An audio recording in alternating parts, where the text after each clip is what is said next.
Hey guys, welcome back to the channel. This is a story about what if Deku had a cursed quirk part 1.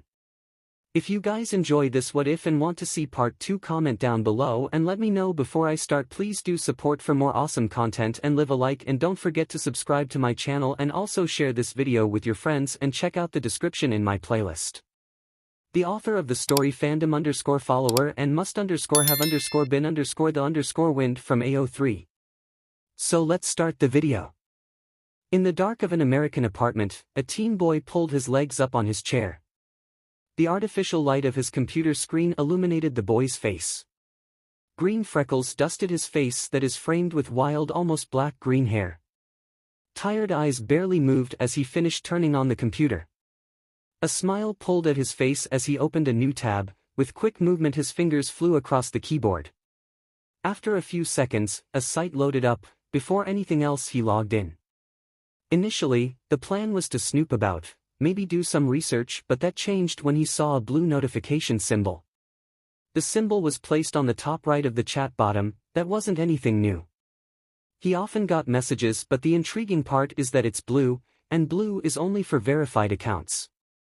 Although he would never admit it, when the boy saw the name UA, he almost screamed. The fact it's near midnight stopped him. With a deep breath, he opened the message. He stood nervously. Soaring like a bird in the sky, quietly he read the poem, wanting to sit back down. As cool as can be, his eyes stayed glued to the paper. When I grow up I want to see. His feet started to shift in place. The amazing and fearless, a tingling started behind his eyes. Symbol of peace. He ignored it and looked to the next paragraph. Tomorrow he will save Japan again. He blinked strong, his eyes hurt. With his glowing smile sparkling bright, maybe he needs glasses like Togami-chan. When I grow I want to see the sight. It stopped. 𝐀𝐦 looks different, is 𝗬𝗲𝗏. Of the incredible, brave All Might. He looked up. 𝐀𝐦 has no hands, 𝐀𝐦 is bleeding. Akiyama-chan isn't breathing. Fukumoto-chan and Hattori-chan have got deep cuts all over. The usually happy Chino-chan has a face of nightmares. Terror in his eyes, he screamed. Everybody seemed alarmed. Sakai-sensei rushed over. It didn't help. Her pretty eyes were clouded, the hand she reached out was red and scared. Hey, calm down. Everything's okay. Look, she began to make small fireworks in her hands, all Izuku's favorite colors. Each was a different hero. It usually helps, it always calmed the kids. Only this time the boy clutched his ears, the pain was simply too much. His vision went black. At the age of 4 Izuku learnt that not all men are made equal. Some have undeniable power, others have none. At the age of 4, in front of his classmates, Izuku got his quirk. He often wishes he didn't get one. When Izuku turned 4 was when 𝐀𝐦 lost her child. He stopped wanting to play outside. He stopped begging to play with classmates. He stopped leaving his room. The sparkle in his eyes dimmed more and more the longer he had that quirk. Whenever he would see her he would freeze, a scared look on his face before he quickly looks away. 𝐀𝐦 can't blame him, who knows what exactly the boy sees. He always seems scared now and it breaks 𝐀𝐦's heart. She knows it also hurts Hisashi. He took a job over in America recently. That means he can't be here with Izuku, can't comfort him. An idea did pop up though. Hisashi couldn't move back to Japan, but maybe 𝐀𝐦 and Izuku could move to America. Having Hisashi here would help. Izuku could have more comfort and 𝐀𝐦 could have reassurance. It was strong to have a conversation with Izuku, but he seemed okay with the idea. So by the end of the year, the Midoriya family had moved to America. No, it doesn't make sense. Why? How could this happen? A dream long dead given the chance at life. No, it must be a joke. Has to be. The only way he could be a hero is if he didn't have this curse. Had something better. More heroic. How would it even work? He gets scared and runs away. Heroes don't do that, they stay and fight. With a sigh he leans back. This is gonna be a long night of thinking. Midoriya almost screamed. The fact it's nearing midnight stopped him. He expected a company to have messaged him, maybe a hero one looking for analysis to help them. It had happened before, so he wouldn't have been surprised. However, the top hero school in Japan, his home country, UA, was the sender. The hero school that was third in the world, just behind 𝐸 Academy and 𝐸 School of Entertainment and Heroism. The boy had wanted to go to UA a long time ago, now not so much. After calming down, he opened the message and read. Dear 𝐵𝘃𝐸, I am writing this message to inform you that you have caught the eye of many of our top heroes in the UA High School Ministry. We have all agreed that you should be invited to attend the UA High School entrance exam on the 20th of August, year. As principal, I would be disappointed if you chose to reject, however, I understand if you do. I would be overjoyed if you did come to participate. Me and the other teachers here will await your response. Best regards, Principal Nizu. The green-haired boy got a cruel sense of humor out of that. Nizu wanted him to be a pro, and yet his quirk would make that impossible. With slight annoyance, he responded. It would be great to go to UA, however. I must decline your offer. Because of my quirk, I can't really be around people. It makes me see nightmare versions of people. It can't be turned off. I wouldn't be able to save people or anything a hero should be able to. I'm very sorry. With a sigh, he leaned back. It hurt rejecting his once dream school, but it had to be done. With his quirk, he would be a useless hero. If he ever had to work with somebody, he would most likely get scared. Maybe there's some new hero or something he can look at. He looks up and sees a new message. Dear 𝐵𝘃𝐸, I'm incredibly sorry to hear that. However, at UA High School we teach students how to control their quirks and how to handle them. I'm sure there is a way you could use your quirk to become a hero. There will be parts of it you don't know about. Even if you don't want to be a hero, you could use the other facilities at UA to become something just as noble. I'm sure you could become a hero, in any sense of the word. Yours sincerely, Principal of UA, Nizu. No. It makes no sense. Midoriya being a hero. How would that even work? He gets scared and runs away. But Nizu did say about being a different hero, maybe he could do that. UA does have a good general education, support, and business departments. Maybe if he can't pass the entrance exam, he can just go with a different department. Maybe support, he does have some good ideas. After sending a few messages back and forth to Nizu, it was planned. He would try the entrance exam, and if he failed, he would go to the support department exams. Somehow it was 1:54 a.m. already. With a yawn, Midoriya climbed into bed. At that moment he remembered something important. UA is in Japan. He lives in America. Looks like he will be planning instead of sleeping tonight. Izuku was nervous. He had a plan, yes, but actually putting it into action was where the problem was. With a deep breath, he opened his bedroom door and began to walk to the living room. It was strange, normally he wouldn't go near the room. Both his mother and father spent their time there if not busy. But today he needed to. Inko, who was making notes in a small floral book, was shocked when Izuku walked into the room. Even more so when he sat down on the armchair that faced them. Hisashi didn't immediately notice, his black curls obscuring his view. When he did, however, his freckled face looked comically shocked. He looked to Inko in a way of asking what's happening. She shrugged. They both turned to their son, who was looking at the floor. So I have a question, he asked with a heart. Okay, Inko replied. Could we go back to Japan? This wasn't what they were expecting. Hisashi shifted to a more serious position. Why? He was confused and a little worried. I got a message from Nizu, the principal of UA. He said that the pros there like my analysis and don't want my talent to go to waste. If I fail the hero course exam, I get a chance at support as well. Hero course. Inko, though she would never say it, was glad their son gave up on being a hero. He could get hurt in so many ways. Staying inside, while unhealthy, meant he wouldn't get hurt. Izuku, being oblivious to Inko's thoughts, nodded.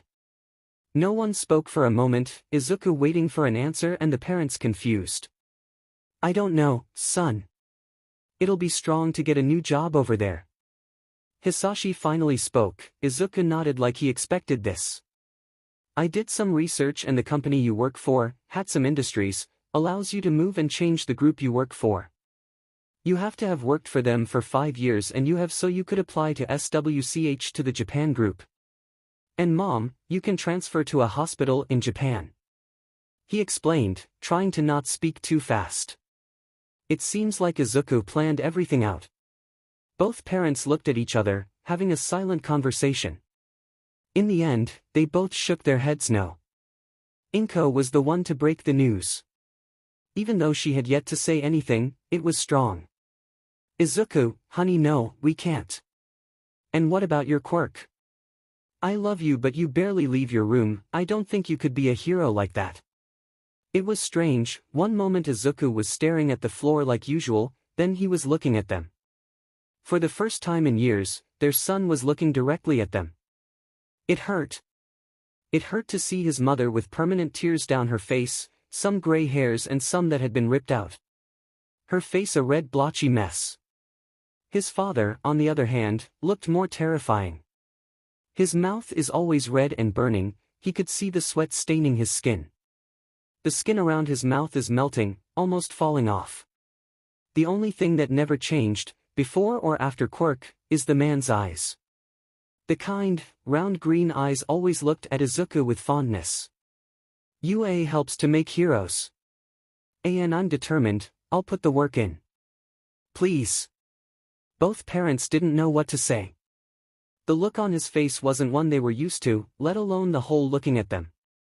Hisashi sighed, slumping back into the position he was in earlier. You will be the death of me, he quietly said with a hand over his eyes. Taking the hand off he spoke louder, if you think you could really do it, and don't give up when it gets strong. Then fine. 𝐀𝐦. Izuku immediately looked at 𝐀𝐦, pleading with his eyes. It took a quick mental debate and lots of worrying before she spoke. Just promise me you won't get hurt, okay? Izuku nodded eagerly before bowing and rushing out the room.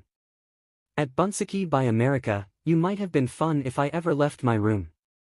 Hello Japan, where I will leave my room. Maybe. It took a month or two to get everything sorted but eventually, the Midoriya family returned to Japan. Have you ever been so confident in doing something then it all goes away the minute you start? Well, that's what Midoriya is feeling. Initially, he arrived for the UA entrance exams a half hour early, he was nervous. He waited outside the gates and checked up on social media. Most of his followers either didn't know, didn't care or didn't believe that he was in Japan. That meant he would usually get notifications at 3 in the morning. Most of it he'd seen, except a drawing of All Might with abs on his chin, that got a laugh. Soon enough other students started to arrive and make their way inside. Midoriya started to however, a certain voice made him stop. Out of my way nerd, oh sorry. It was 𝗵𝘃𝗃 Katsuki or Kaken. Midoriya had never seen the boy after his quirk appeared, his best friend with no hands and bleeding. No thanks. But he can remember a few days after, the blonde boy had banged on the door until his mother opened the door. Auntie 𝐀𝐦. Is Izuku okay? Oh yes, his quirk just came in is all really. What is it? And where is he? Well his quirk is strong to explain, but it makes it strong for him to look at people. You can't be a hero without looking at people. That quirk is useless. I don't want a useless teammate. At the time it had crushed Midoriya, he cried for a solid hour. Both boys had fantasized about being pros together, the mighty duo as they said. Once they got their quirks they would go to UA and become the best. Hearing the boy reject him, say that he doesn't want to be a duo anymore only made Midoriya hate his quirk more. After his talk with Nizu, he began to believe that maybe his quirk could be heroic. With practice, like the mouse bear thing said. But now, the doubt came back at full force. With a sigh he turned around and began to leave, he could always find a different job. Maybe a radio show host, they sit in a room for a few hours and talk. He already did that. Fate had other plans for him as it seems, his otherwise neglected shoelace fell in just the right place to trip him. The green-haired boy braced for the impact that never came. Instead, a hand tapped his shoulder and suddenly gravity no longer exists. Without thinking, he opened his eyes and saw a girl. To anyone else she would be quite pretty, brown hair in a bob with bangs, her round face blushed. Both hair and eyes matched in color, except her eyes had a subtle sparkle. To Midoriya, however, she looked sick. Her full cheeks didn't exist, sharp cheekbones with hardly anything underneath took their place. Previously bouncy hair now had a certain sheen to it, the sheen of grease. Pieces clumped together. Her bangs stuck to her head, just above worried eyes with bangs underneath. Her whole figure screamed starvation, clothes that should fit hung loosely, bony hands touched as Midoriya returned to the floor. "I'm sorry I used my quirk on you. But it would be bad luck tripping before the exam, right?" Her voice contrasted with her appearance heavily. Her cheerful tone stayed as she spoke again, "Good luck." And with that, she left. Shoes that had holes carried her into the school building. Midoriya looked to the ground. His quirk truly was a curse. Not only did it show horrors, it showed secrets. Things he shouldn't know. Like that time he caught a glance of Mr. Smith, lipstick covered his face and neck. In lips shapes, of course. It didn't help he had a friend over the next day. That girl was clearly going through something, and knowing his overanalytical mind, he would only think about it more later. Out of respect, he left it for now. With guilt he left the school, at least he got this far. Now Midoriya always tries not to be rude, specifically eavesdropping. Like said before, he has some insight into secrets he shouldn't. So the least he could do is let people have conversations in peace. On the walk to the train, a young boy and his father came into view. They were at the park. Looks like it was time to leave. Midoriya kept his eyes to the ground, the only telltale being shoes. Seeing children is always so strong. Despite his best efforts, the pair's conversation drifted into his ears. "Mama and Dada told me not to go with people I don't know. But you seem real nice, Mr. Pseudo." "Why thank you, Saburo, how about a sweet?" It happened before Midoriya could even think, but he was there, stood between the two. The boy, Saburo, had an arm out ready to take the sweet. "Oh, hello," Mr. Pseudo said with a chuckle. "What can I help you with?" He was acting nice, just in case Midoriya hadn't heard anything. "Where are you taking this child?" he asked in a steady voice, eyes still downcast. "I don't think that's any of your business," replied the man. A plan had formed after he realized that he was doing. "I heard that boys say he shouldn't go with strangers. That implies that you don't know this kid." The boy behind him tapped his back and spoke innocently, "It's okay. Mr. Pseudo is really nice." Midoriya wasn't having it though. Quickly he turned and grabbed Saburo and ran back towards the park. If he could get to a more public area, the guy wouldn't try anything. Maybe if he didn't spend all day inside, maybe if he had a speed quirk he would have made it. Unfortunately, Mr. Pseudo caught up and grabbed the back of Midoriya's shirt. With a pull both boys fell backwards. The man grabbed both of them, turning them so they were facing him. "You know I was gonna set, hey. Look at me, brat." He pulled Midoriya's face up by his hair, forcing the other to look at him. Bruises littered his face, scared eyes flicked around. He had a deep frown, filled with guilt and regret. A rather large chunk of his body was missing, another part rotting. He started talking, shaking Midoriya around, but he focused on the information. Something missing, something going, guilt and regret. What could he be hiding? Something shiny caught his attention. It was a locket and ring around his neck. The ring seemed like a wedding one, if the small vows were anything to go by. The locket had small flowers and birds on, what seemed like marker filled in those shapes. In his arms the kid moved closer. The man started to move as well. Quick, figure it out. Regret and guilt because of stealing a child. Maybe he had one. That would explain the locket. Now the bruises. Could have been attacked, but for what? I don't know. What about the ring? And the damaged or non-existent body parts? That's when it hit him, as the man pulled him closer to his car. His partner was most likely dead, that's why he wasn't wearing the ring. He considered that person part of him and what's why some of his body is missing. Whoever bruised him most likely killed said partner, maybe as a threat. And the child is next. It was horrifying to think about. In his mind. Midoriya and Saburo fell to the ground. Mr. Pseudo began shaking his head. No, I did everything. She should be fine, he shouted loudly. It confused the green-haired boy only for a moment. As the man shouted and cried, Midoriya ran. He soon made it back to the park where multiple police cars were. The boy in his arms called out, Mama. Dada. I'm here. Soon enough 2 people were right there, grabbing their son. Midoriya tuned out. For the most part, he was busy going over what had just happened. Eventually, he had to talk to the police about it. Afterwards, he received quite a shock. Excuse me. It was the boy for before. Midoriya didn't look at him but did respond. I just want to say, thank you. I made a mistake but you saved me. Oh. Just like a hero. He cheered happily. That was the first of many times Midoriya Izuku saved somebody. Running was not Midoriya's forte. That's why on the odd occasion he had to go somewhere he would make sure to be early. That being said, he was currently sprinting at full speed, which wasn't that fast. Back to UA. There were 2 reasons for this, the first being what had happened to the man. Midoriya had a feeling it was something to do with his quirk and staying in his room wouldn't help him. This time. The other is the feeling of being called a hero. The green-haired boy can't describe it, it's just something that fills him with euphoria. When he got to the gates he didn't stop. Right now he is running on pure adrenaline. Luckily signs are leading him the right way. Looking at his phone, it seems he missed the writing part. Maybe they will let him take it after. When he found the doors to the hall he finally stopped. In between deep breaths he looked at the table placed closer by. On it are student identification cards. He looked around before finding his, cringing at the photo.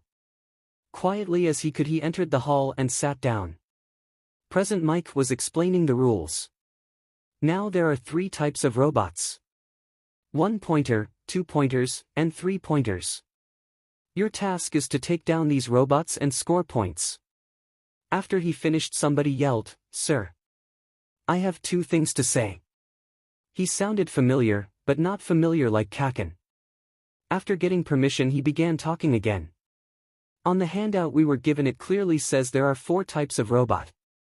If this is a misprint that is unacceptable and disappointing of the top hero school of Japan. Midoriya didn't get a handout but he quickly glanced at the person next to him, he had 1 and the other boy was right. To add on. You there with the messy green hair. Midoriya resisted the urge to look up. I noticed you came in late. That is truly shameful for any future hero. Midoriya got irritated at that. Yes, he ran away but then he almost got kidnapped, so it isn't really his fault. Quietly as President Mike spoke again, the green-haired boy whispered under his breath, interrupting a pro/teacher and publicly calling someone out is pretty rude. Not very hero-like. No one heard him, so he patiently waited until it was time to get on the bus.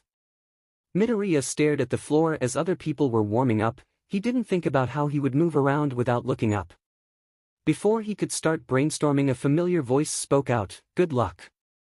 It was the girl from earlier, who had no BLD involved.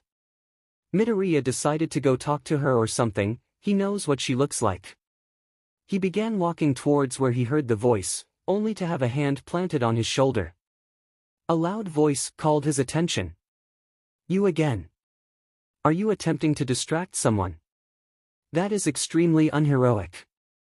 Midoriya was about to reply when a loud voice called out and start. People looked confused before President Mike explained, in real life, there is no countdown. So you better get moving and not waste any more time.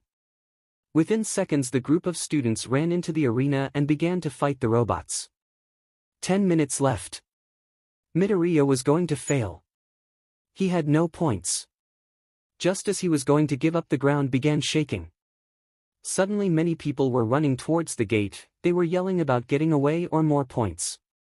Daring a glance, Midoriya saw a large robot slowly making its way towards them. A yell of help moved his eyes down. The girl from before was laid on the floor, a rock keeping her in place. He took a moment to think if he ran and how would he help the girl. Or beat the robot. The moment soon ended when his feet made high run. Once there he helped the girl get her foot free. Your quirk makes things float right. Can you float me up to the robot? He asked quickly. The brown-haired girl nodded and placed a hand on him before he started floating. A plan was thrown together in his mind: pull some wires and hope it stops. After getting onto the shoulder, and having gravity return, he began to pull any wire he could see from the opening. A few times he got electrocuted, but he carried on. Eventually, the big metal thing came to a stop. However, the jolt threw Midoriya into the air. His mind kicked into overtime to think of a way to avoid death. A slap stopped it. Carefully he landed on the ground, followed by the girl and the large rock she was laid on. Rather quickly she began to puke rainbows and sparkles. Not the weirdest thing he has seen. Distantly he could hear people talking about how he took down the 0-pointer. Wait, 0 points. That means he's still at no points. He got up and started to look for anything he could get points from. Unfortunately, the buzzer went and the exam finished. Everything went by as a blur after that. Despite the fact he expected to fail, it still hurt. It hurt to know that he failed at being a pro hero. Knock knock, Midoriya groaned. Anyone home? He flipped the blanket off his head. Thump. After a moment of debate, the boy pulled his sock-clad feet off the bed. Slowly he shuffled out his bedroom and to the front door. On the floor were multiple letters. He picked them up and sorted through them. Addressed to Midoriya Hisashi. Another to Midoriya Hisashi. To Midoriya Inko from 𝗵𝘃𝗀 Mitsuki. Oh. It seems the 𝗵𝘃𝗀s know about them being back in Japan. To Midoriya Izuku from UA. Wait. From UA. Carefully he placed the other letters on the shelf to the side, then made his way back to his room. He placed the letter on his desk and stared at it after sitting down. Does he want to open it and see it wrote? See that he failed and wouldn't be in the hero course. With a sigh he leaned back. Maybe a snack would help. He got up and left for the kitchen. The day continued like this, finding something else to do instead of opening the letter. It sat on his desk, almost taunting him. Eventually, he had to give in. He sat down and looked at the UA stamp. Slowly he counted down in his head. From 5 to 1. After 1 he grabbed the letter and tore it open. A round silver disc fell on the desk along with the letter. He poked the disc, wondering what it was. I am here to tell you your results. Midoriya flinched at the sudden shout. He hadn't expected All Might to appear. Or a hologram at all. He briefly wonders why they would make a hologram and a letter. Why not just a letter? He chalks it up to UA being over the top. One thing he likes is actually looking at the hologram. His quirk didn't work through pictures, photos, and things the like. Only face to face. It was refreshing to see a person without the horrific additions his quirk added. Now, you didn't attend the written exam. Usually, this would be an automatic fail. Oh, yeah. He forgot about that. It was for the best anyway. There would be Japanese on it and his isn't the best. Kind of ironic. But as you were invited by the principal, he vouched for your intelligence and so you have passed. Midoriya nodded slightly but turned his face down. Only passing 1/2 wouldn't get him into the hero course. It would help with the support course, but that's not the same. In the physical exam, you didn't destroy any robots. That means you got no points, and there it is. The truth that he failed. It hurt more to hear it from All Might, a hero he looked up to most if not all of his life. At the end of the exam, the 0-pointer appeared and trapped one of your fellow test mates. You rushed into the situation and helped save her. You used the last few minutes to help and not get the points you needed. And he didn't regret it. Yes, he could have gotten more points, but that girl would have got hurt. More than she already was. She has a good quirk and could be an amazing hero. He could bet she passed the exam, what if she got hurt in a way that stopped hero work? It's better that she got into UA unhurt than he get a few points that wouldn't help him pass anyway. But what kind of hero school would we be if we ignored such heroic acts? What? There was a secret scoring system called rescue points. Defeating the 0-pointer earned you 60 points. The minimum to pass being 58. Wait. He passed. That means that you, Midoriya Izuku, passed both tests. Welcome to your hero academia. The hologram finished and the room became quiet. Tears began to fall down his cheeks. He stared at where the hologram All Might had been, mostly in shock. A smile that hadn't been seen for a long time slowly formed on his face. Now to wait for his parents and tell them the good news. When 𝐴𝐻𝐸 opened the door, she took her shoes off, then picked up the letters placed to the side. The letter from Mitsuki was a surprise. They had been best friends before the move, so the idea of being friends again lifted her mood. Once sat down on their sofa, she opened the letter. 𝐴𝐻𝐸. I can't believe you didn't tell me you were back. I had to hear it from Tsukaimasu no Mi of all people. We should so meet up. Oh, let's have a picnic like old times. I bet little Izuku isn't that little anymore. Has he still got those freckles like Hisashi? He looks just like him, and you of course _. Katsuki is still the same. Masaru says he has a short temper like me, but I don't believe him. The little devil must have gotten it from somewhere else. Anyway, please write back. Or better yet, call me. XXXXXXXXXXXX from your bestie Mitsuki. Smiley face. Looks like she hasn't changed. The picnic sounded lovely. With Izuku wanting to be more confident lately, chances are he would agree. With a smile, she made the number given a contact and planned to call her once Hisashi got home. Like magic, which wouldn't be too far-fetched, the front door opened. I'm home, called Hisashi shortly before entering the front room. He sat down next to 𝐴𝐻𝐸 with a huff. So, how was your day? He asked. 𝐴𝐻𝐸 recounted a few important or funny things, ending with the letter from Mitsuki. Before any more conversation could happen, Izuku entered with a letter of his own. So I got the letter from UA today, saying if I passed the exam or not. Both parents nodded nervously. Izuku had told them what happened, how he missed the written exam and got no points on the physical. Like Izuku, they expected him not to pass. So when the teen held the letter open and told them he passed, it was beyond a shock. Hisashi recovered first and jumped up happily. Yeah. I knew you could do it. Only a fool wouldn't accept you, he near shouted. He then hugged the boy like there was no tomorrow. 𝐴𝐻𝐸 smiled at the display before getting up and hugging her son as well. You'll be the best hero, I just know it.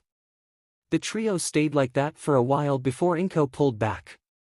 How about katsudon for dinner? She asked. Izuku nodded quickly. Not a single member of the family stopped smiling that night. How to tie a tie? Midoriya had been thinking this for the past 10 minutes. The first day of school came quickly. He had woken up earlier than needed out of nerves and excitement. A few weeks ago Midoriya had to send details to UA, mostly the size of his clothes so the uniform would fit, but also his hero costume. He had spent hours coming up with ideas. His father helped as well, looking over his plans and telling him what wouldn't work and things he could improve. It was fun. With a big sigh, he gave up. The tie was bunched and somehow shorter than before. Hopefully, no one would notice. He then grabbed his trusty yellow backpack. Resisting the urge to check for the 4th time that he has everything, he left his room. The timing seemed perfect as his mother was at the door getting ready to leave. Oh Izuku, what happened to your tie? Said boy just shrugged as she walked closer.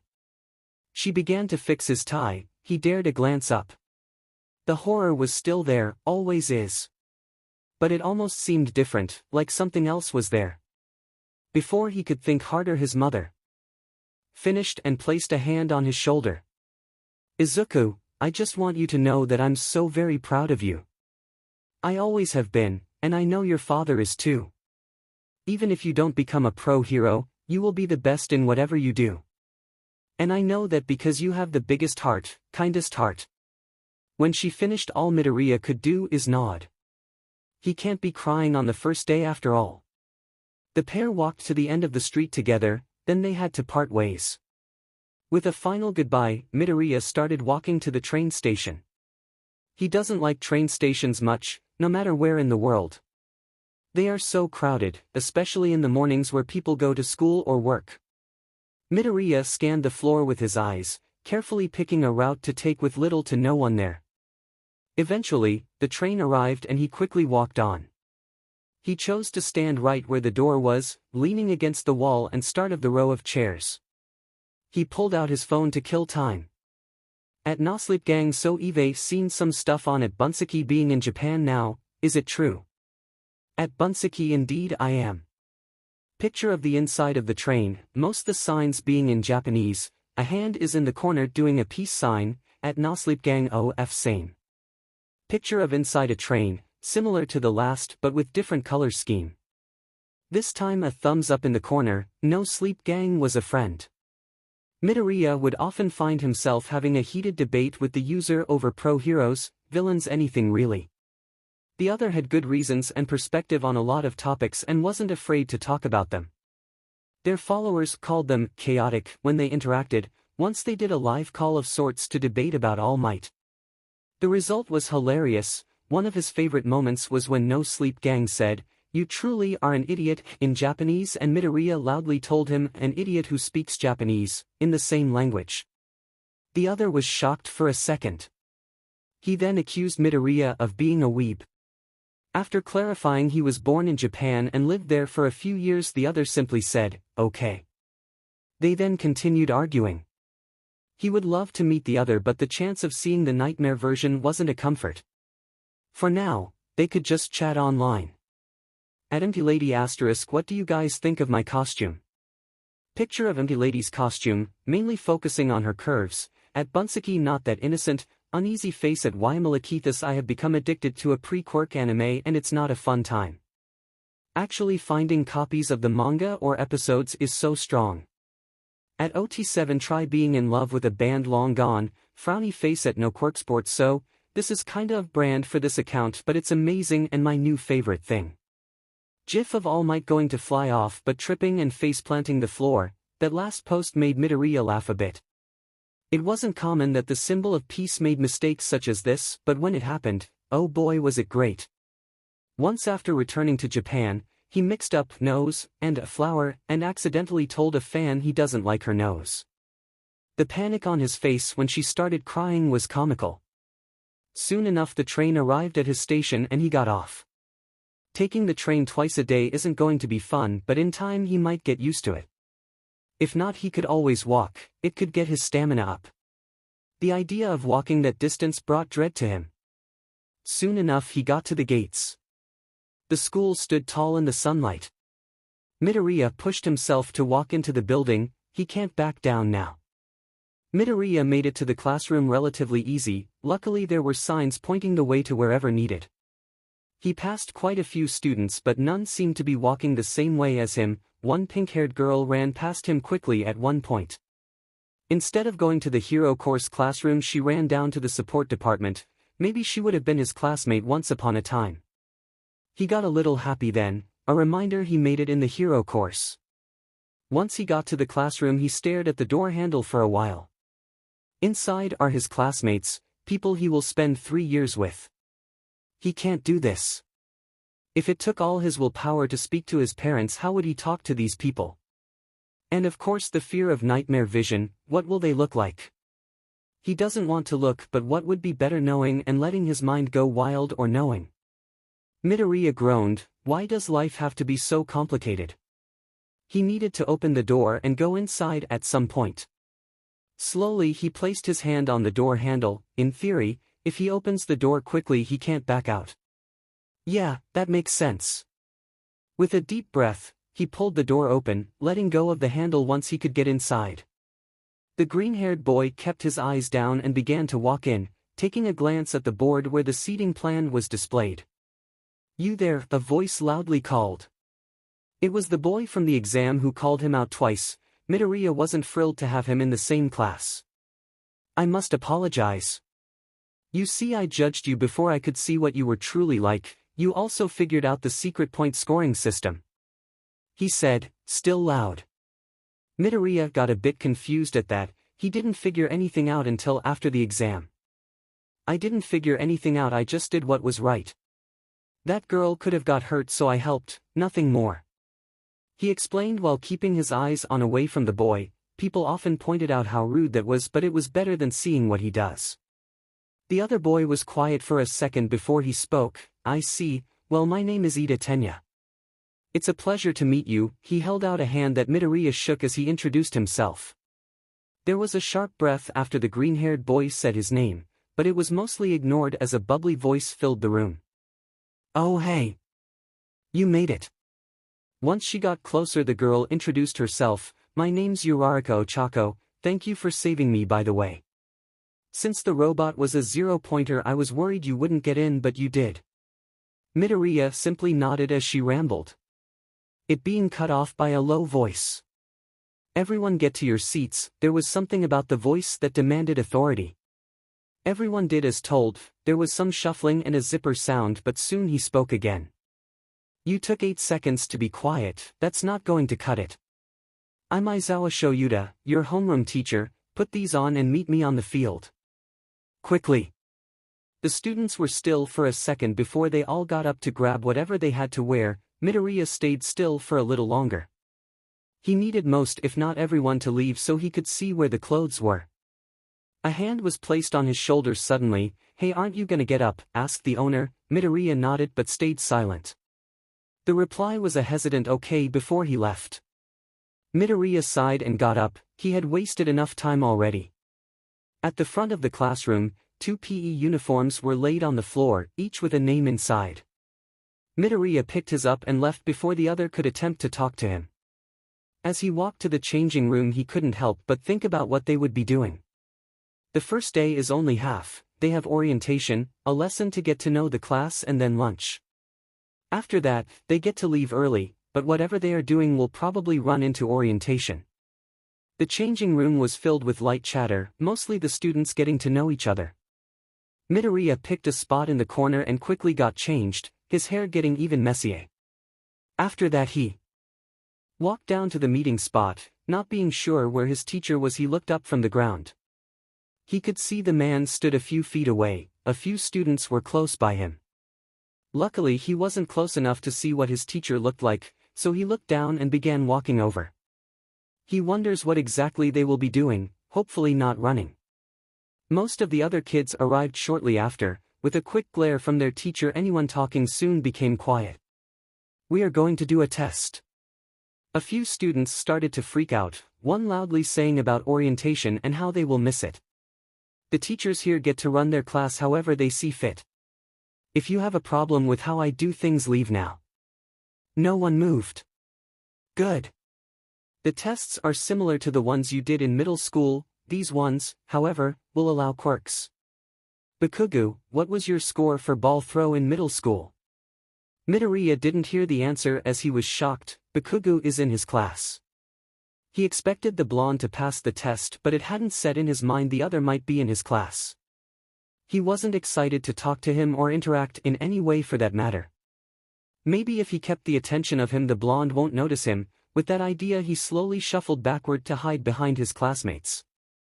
After the ball was thrown with an explosion and yell of "die!" and Aizawa showed Bakugo's score, the class became excited. "This is gonna be fun!" exclaimed one of his female classmates, to which their teacher glared. "You think this is going to be fun?" he asked. "Over the course of 3 years you will be trained to be the next generation of heroes. If you think you can mess around, you are dead wrong." It seemed like the teacher had stopped, but he hadn't yet. He smiled wickedly, something that sent chills down the spines of all who were looking at him. "The student who comes in last will be expelled." Students gasped in shock. Uraraka called out, "That isn't fair. It's only our first day." The teacher's smile dropped and he became serious again. "Fair?" he asked. "Natural disasters, death, mass murder. None of those are fair, and yet they still happen. You will be trained to handle those situations here at UA. So let's get to the tests." And with that, they began the testing. At the beginning they were nervous, the threat of expulsion looming over their heads, but soon enough they settled in. Needless to say, Midoriya didn't do well in most of them. The running was embarrassing.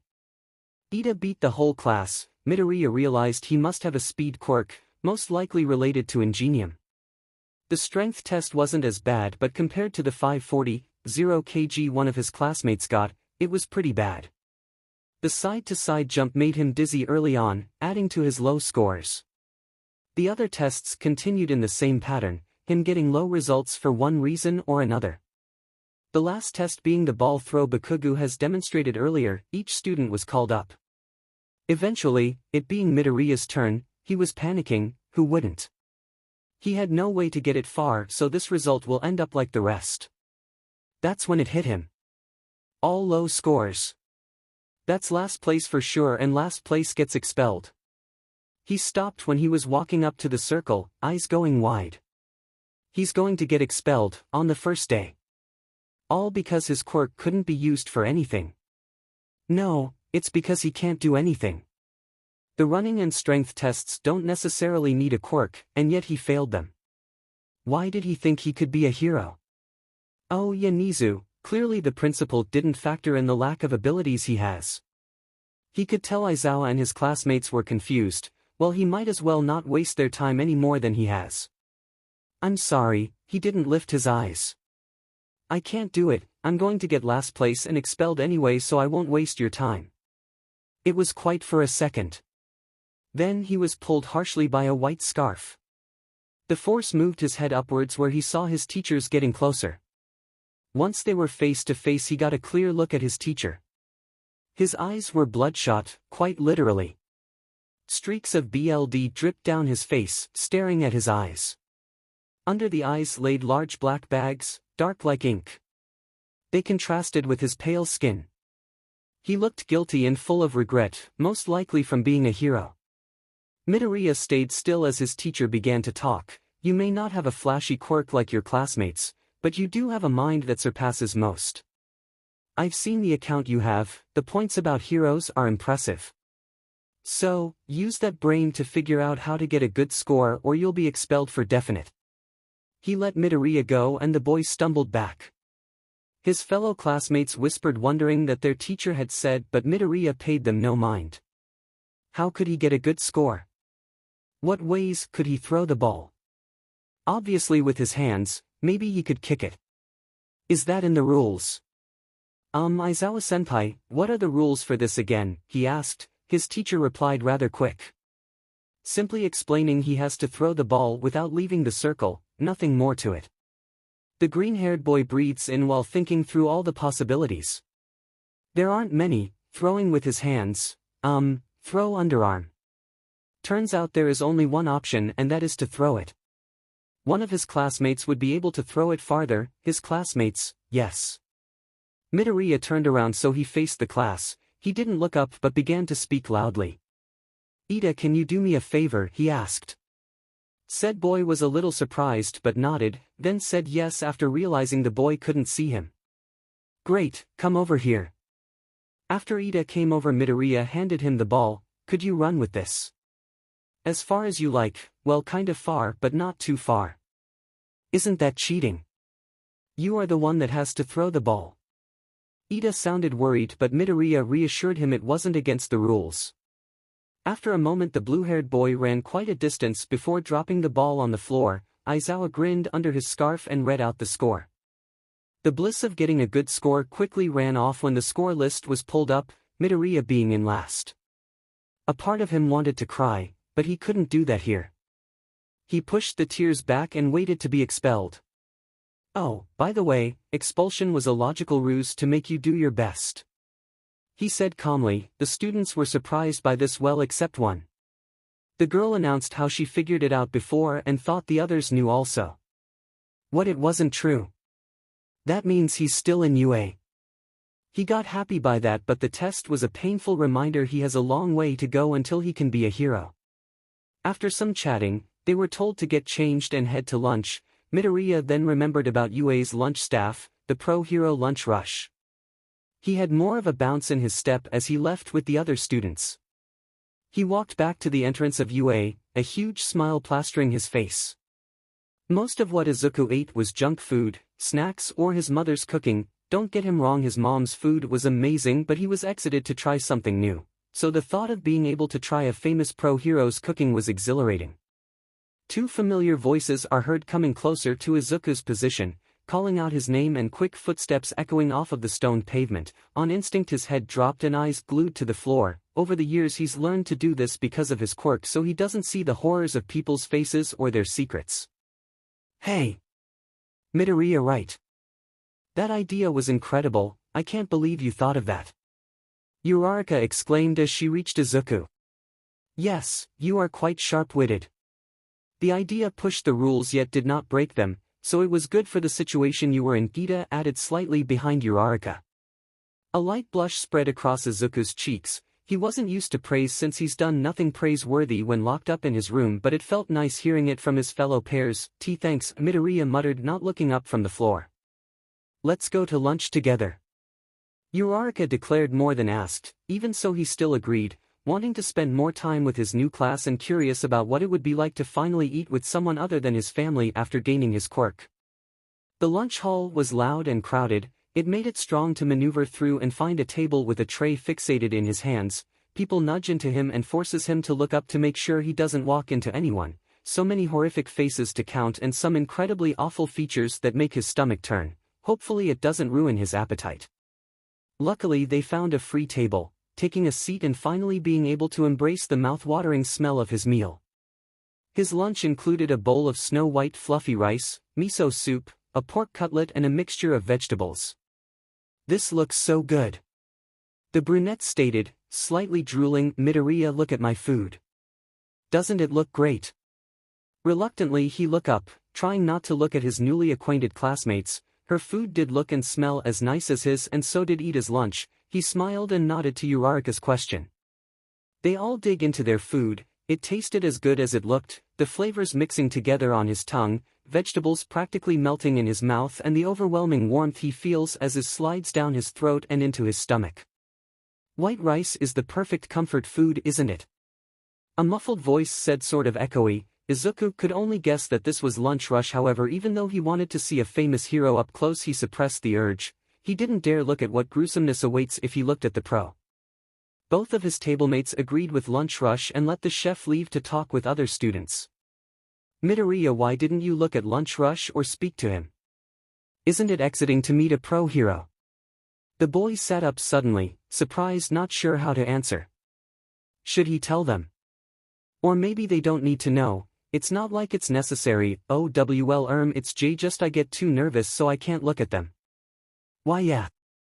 His classmates pass him a sympathetic look, then Ida suddenly asks, is that also why you haven't looked at us? This caused Midoriya to look at him. He instantly regretted it. In the corner of his eye he could see Uraraka's deformed state, but Ida, thankfully it wasn't very disturbing. The robotic look and posture made him look distant and emotionless, programmed to say and do things the correct way. His glasses were fogged and cracked, his legs hung beside the table like he was about to stand up, allowing Izuku to see the crimson-red blood slowly drip from his engine pipes. 𝐻𝐸, yeah, that. He forced himself to keep looking up, thinking they don't look too bad and he'll get used to it. He could get used to having real-life friends. Izuku opened his apartment door. The only sounds were the creaky strong wood door and his red trainers stepping onto the planked floor. Hanging up his bag and taking off his shoes, the green-haired boy walks to his room and faceplants into his bed.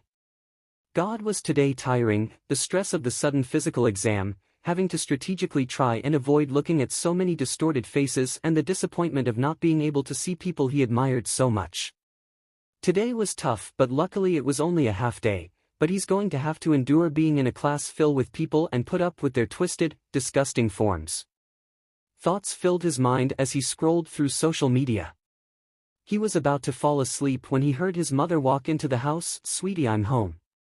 Wearily he got out of bed and dragged himself to meet his mom at the door. Welcome home, he replied while rubbing his eyes. Did you have a rough day, honey? Maybe we could have curry to raise your spirits. She gave a tiny smile, her disheveled appearance looking more worried than usual and stress lines visible on her face. Why yeah, it wasn't too bad, just a physical test, then we had lunch. I met lunch rush today. That was great and I had a super tasty lunch. He smiled back at his mother to say that he was fine and there shouldn't be anything to worry about. Your father should be home soon, you can tell him about your day, I'm sure he'll be happy to hear about it. She went off into the kitchen and started making the curry. Eventually his father, Hisashi, came home from work. His suit and black curls messy from the long exhausting day. I'm home, he calls out tiredly. Welcome back, Izuku says, walking up to the door smiling slightly. His father flinched, surprised to see his son greet him at the door for once instead of just hiding out in his room or completely avoiding eye contact. They both walk into the living room being greeted by 𝐀𝐦 and they all sit down on the couch. A few minutes of silence passes until 𝐀𝐦 suddenly remembers something. Oh, I almost forgot, we should visit the 𝗵𝘃𝗀𝐻. I got a letter from Mitsuki saying we should have a picnic, so maybe if the weather is nice. She carefully eyes Izuku, awaiting for his opinion on the subject. Ah yes, your old friend, right. And Izuku used to have fun playing with her son. I'm sure they'll be happy to see us after so long, Hisashi adds. Then he looks at Izuku. However, if Izuku isn't ready or doesn't want to go, then we could meet another time. He sighs and runs his hand through his curls. Izuku thinks for a minute, then two, up until dinner is ready. To be honest, he doesn't know. Everything has been going at a fast pace lately and it's been quite overwhelming. He just needs some time to relax from all of this pressure, and he sure as hell doesn't want to see his old best friend's new nightmare look. As he eats his mother's delicious cooking, he responds to the earlier question. I don't think I can, not now at least. It's just that everything is happening so fast and I don't think I have the energy or willpower to do that yet. He shovels move food into his mouth, trying to finish so he can just go to bed. Ah yes, I understand, Izuku, you've done so much and I'm incredibly proud of you. Please continue to do your best and be happy, your improvements are momentous, Hisashi says with a soft, warm smile on his face, causing the Giant boy to smile and tear up a bit. Thanks Dad. 𝐀𝐦 sniffs and tries to fight the tears back but fails miserably. Oh sweetie. You're growing up so fast, I'm proud of you too. Izuku smiles back at his mom, tears pricking at the corner of his eyes. Eventually the table is cleared and leftovers are packed into lunches for school, making it unnecessary for him to go to the lunch hall. Although he did enjoy the meals there, he didn't quite enjoy the hassle of getting it. Shuffling his way back to his room, he changes into his baggy pajamas and collapses onto his bed, falling asleep almost instantly, thinking about the occurrences that has happened during the day. When Midoriya's alarm rung out in the morning, the boy huffed. Why did school start so early? After turning the alarm off, he got up and out of bed. The boy's usual morning routine consisted of lying in bed on his phone for like an hour before getting up. With being at UA, however, he had to wake up early to make it to school. Even earlier if he wanted to be lazy. Midoriya made his way to the kitchen where 𝐀𝐦 was happily humming a popular song. She turned around when she heard him. Oh, good morning Izuku. Did you sleep well? She asked as she placed some cereal on the table. Not a traditional Japanese breakfast, I know. Sleepily the boy nodded and began eating. The morning went quickly after that, Midoriya soon being at school. Unlike yesterday, Aizawa was already in the classroom as students walking in. Granted, he was asleep. Nothing like yesterday happened, just a normal homeroom lesson. Midoriya glanced down at his schedule for today. English, Modern, Hero, Art, History, Lunch, Hero Training. English will be easy, he is fluent after all. History would be good also as he knows quite a lot about heroes. Hero Training is what he's excited for though. Well, his whole class probably is. This is not good. English had gone great. Present Mike told them to introduce themselves to him in English and was impressed by his English. He was happy. Until history rolled around. Midnight insisted they come to the front, where the teacher stands, and introduce themselves to the class. They had to say their name and 2 other facts, but so far everyone had said their quirk. He dreaded his turn as it got closer. Now, you may be confused about why he didn't sound nervous in English. Well, he had 10 years practice of that language and most of the class wouldn't understand him, so he felt safe. Plus he only had to stand up, not at the front. But now he had to speak Japanese. He's sure he's made multiple mistakes and it's a wonder no one pointed it out yet. Of course, he can do an introduction, but explain his quirk. Yeah, he probably won't be able to do that. Not to mention the standing in front of the class part. Okay, it's good to aim high Bakugu, but maybe tone down the shouting next time. Midnight said, bringing him out of his panic. Next, she called and Midoriya went back into panic. He slowly got up and walked to the front. Once there he gripped onto the podium thing strong. Taking a breath he started. Hello, my name's Midoriya is dash. Midnight cut him off. Why don't you look up? Or at your classmates, she asked. Internally Midoriya wanted to cry. I could, but I don't want to, he replied, hoping for the best. Midnight sighed knowingly. How about you look at just one of them? That would be easier. Oh, how he wanted to say no. He knew his teacher would let it slide, but apart on him, probably that part that got him to run back to UA on the test day, wanted him to try at least. Taking a deep breath he pulled his eyes up and immediately picked someone to look at. He would look at Uraraka as he can manage her, but he doesn't know where she sits.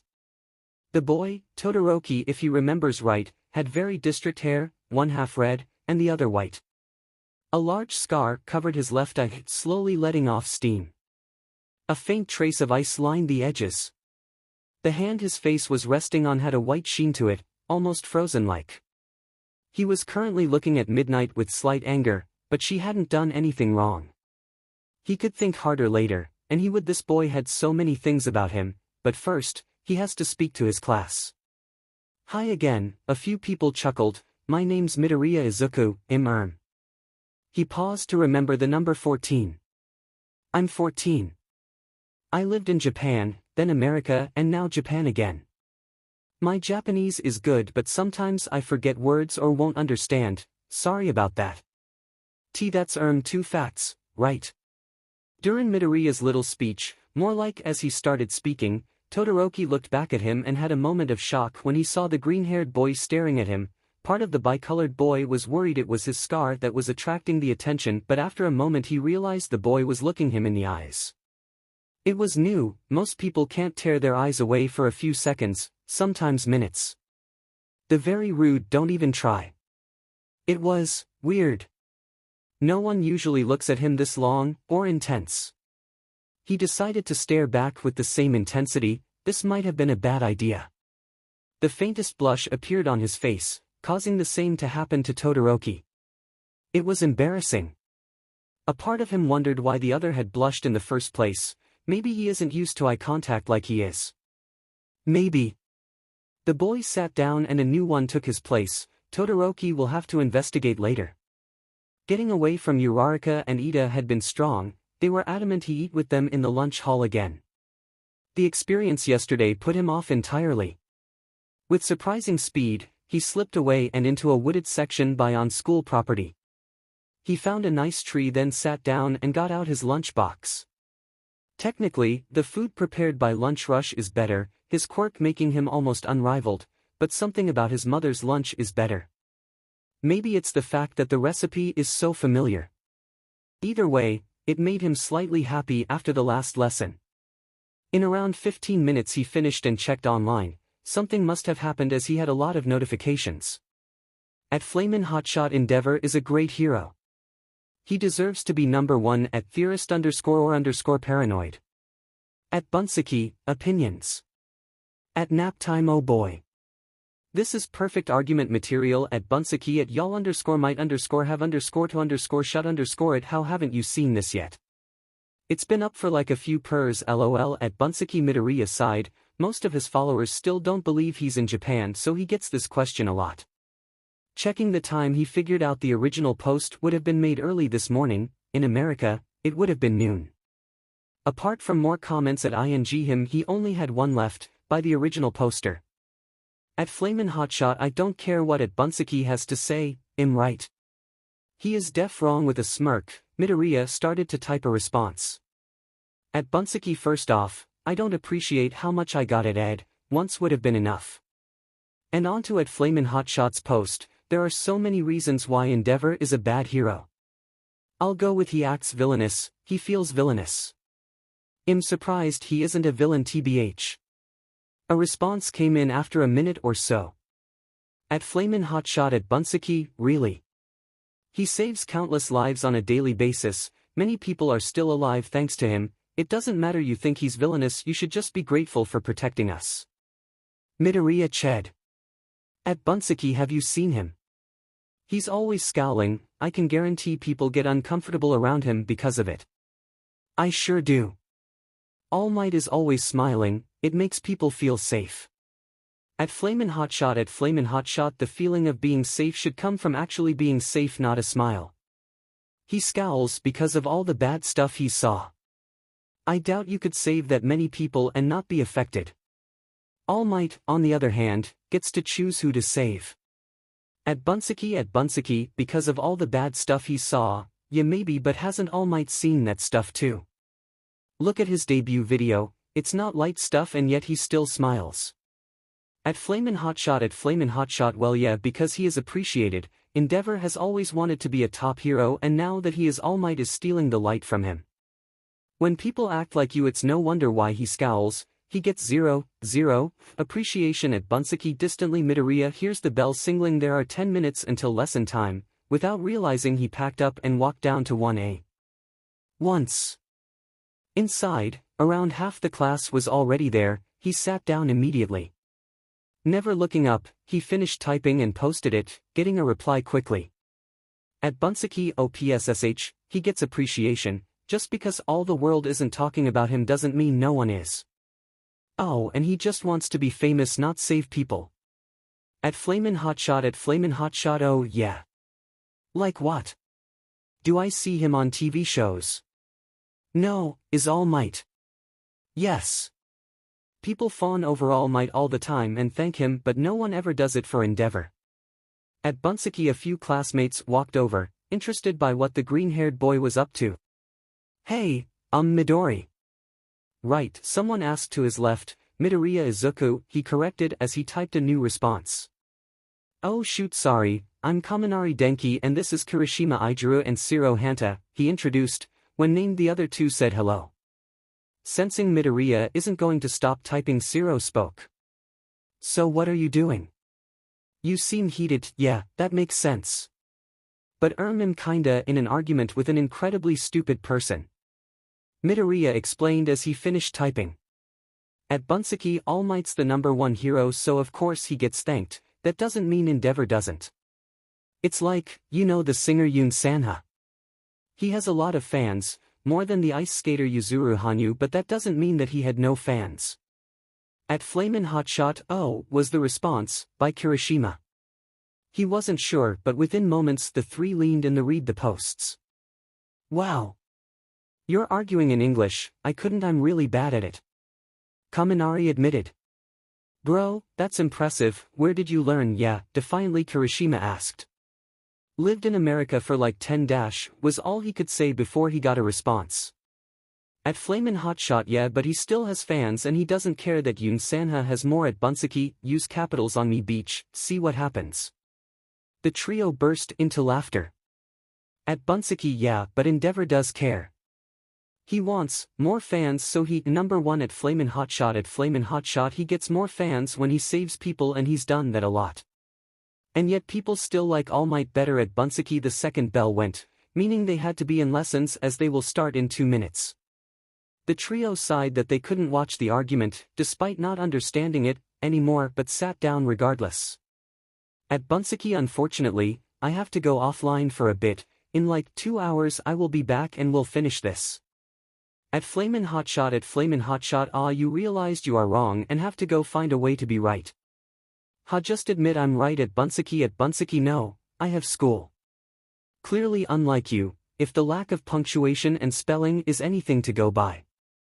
Illiterate fool. 𝐴𝐴𝐻𝐸, and with that, he turned his phone off and put it away, just in time as All Might burst through the door. The class were ecstatic when they left the changing rooms, all decked out in their own hero costume. Midoriya included. From an outsider's view, all they could see is a dark cloak, the hood covering his face apart from a face mask with a filter and goggles. Said goggles are one of Midoriya's favorite things about his costume. They were made to record everything he sees so later he could rewatch it to find things he might have missed. Unfortunately, they couldn't stop his quirk, but that's to be expected. Under the cloak was a bulletproof vest with pockets and hooks on, a dark teal to match the purple hue of the cloak. He wore a green long-sleeve shirt underneath and purple gloves, ones that had a good grip. The next item of clothing is his long shorts. They match the cloak but with multiple teal pockets. His shoes were black steel toe, again with good grip, contrasting against the green leggings we wore.